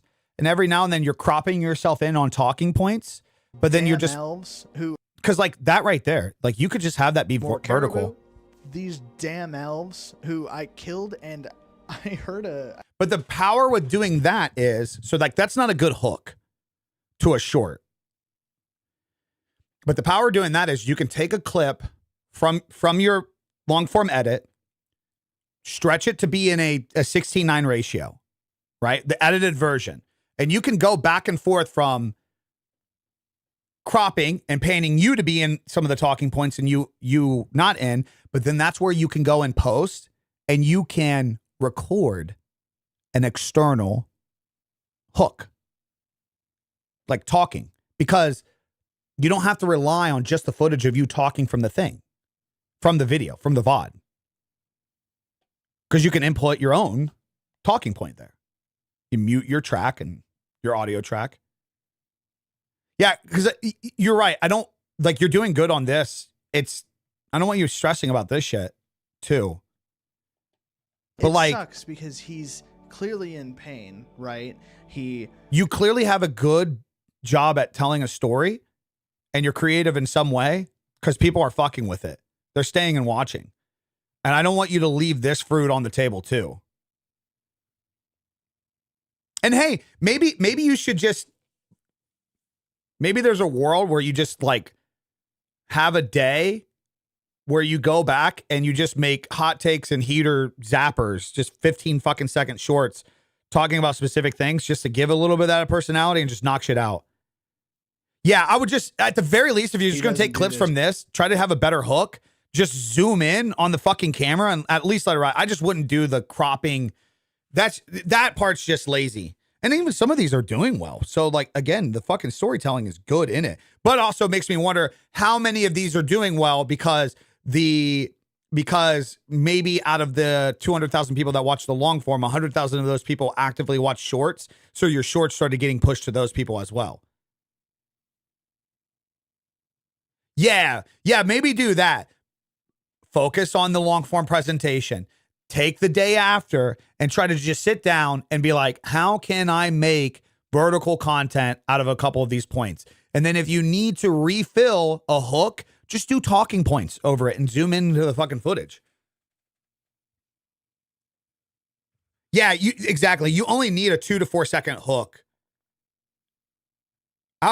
Outside of that, I think those were even. He doesn't do this. I'm pumped because like I think you do these things. I think you keep assessing what's working in some of these and you learn from your own results and apply that to some of the other things. Keep your personality, keep what you're clearly fucking doing because it's clearly working. Start to monetize across the board, sign up for affiliates, fucking look for brand deals, anything you can to just make sure extra cash is flowing in. Come up fucking merch. I don't give a shit, but just make sure you're not just solely like, okay, I have to have Twitch subs and I have to have ad revenue. That's what I got to rely on. Months that do great, don't live outside your means. Stack that as extra cash. Keep building a fucking runway. Keep building a fucking runway. Focus on the verticals too, to where you can start getting easy followings over there. I think, dude, I mean, there's nothing stopping you back from being a 1 million subbed fucking channel generating, like, dude, that 200K could be your normalcy. I mean, you take guys like I Am Rob as just like an example. Like, this dude just fucking kills it across the board. Just kills it across the board. Everywhere. This video is sponsored by DC. What? Get out. Rainbow Six Siege X is a massive. And see, this is where you can slow down and make easier short form content too. Great example with update this. For Rainbow Six Siege, and there's a lot to talk about. Thank you, Ubisoft, for sponsoring this video. First, Get out of here, Rob. All your sponsors, we get it. You're a millionaire. I'm cry at the end of this, right? Yeah, probably not. Last of Us 2 made me cry, but that's different. I'm not gonna cry at a Cowboy game. Cowboys don't hit. Ooh, that's a great idea too. You could essentially, instead of trying to take your short form, take your long form content and turning it into short form content, you could turn your live stream content, because you stream, right? How do you stream? What do you stream? Oh, you don't stream actively anymore? For a video game that you logged into twitch.tv on a brand new account to harass a streamer with less than 10 concurrent viewers. Brother, you need help in real life. You're funny, dude. Yeah, I think you're going to do well. But I don't know if you actively streamed 7 days ago. You could create. I got an ad company I'm working with so they can find me stuff. I have like 150 members right now. Okay, good. Ad revenue is I imagine. Let's see. I don't mean to pocket watch too much. 22 minutes, 50%, 200,000. This could have probably generated anywhere from just that video alone could probably be anywhere from like $450 to $1,300 just from this video alone. Is that like ballpark?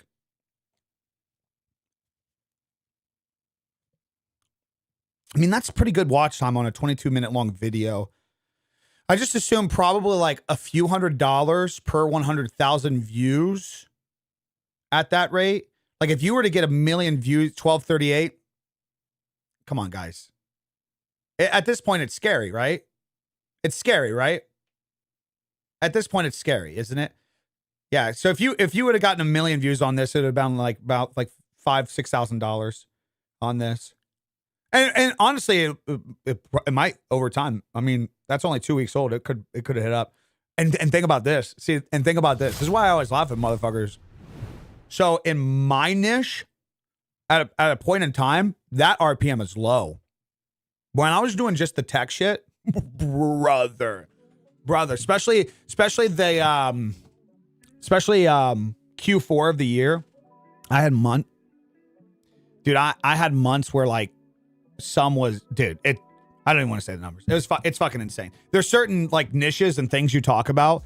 Like money management's a huge one. Real estate type shit, content, but tech and shit, especially if you're family friendly, you can get insane fucking rates on your content.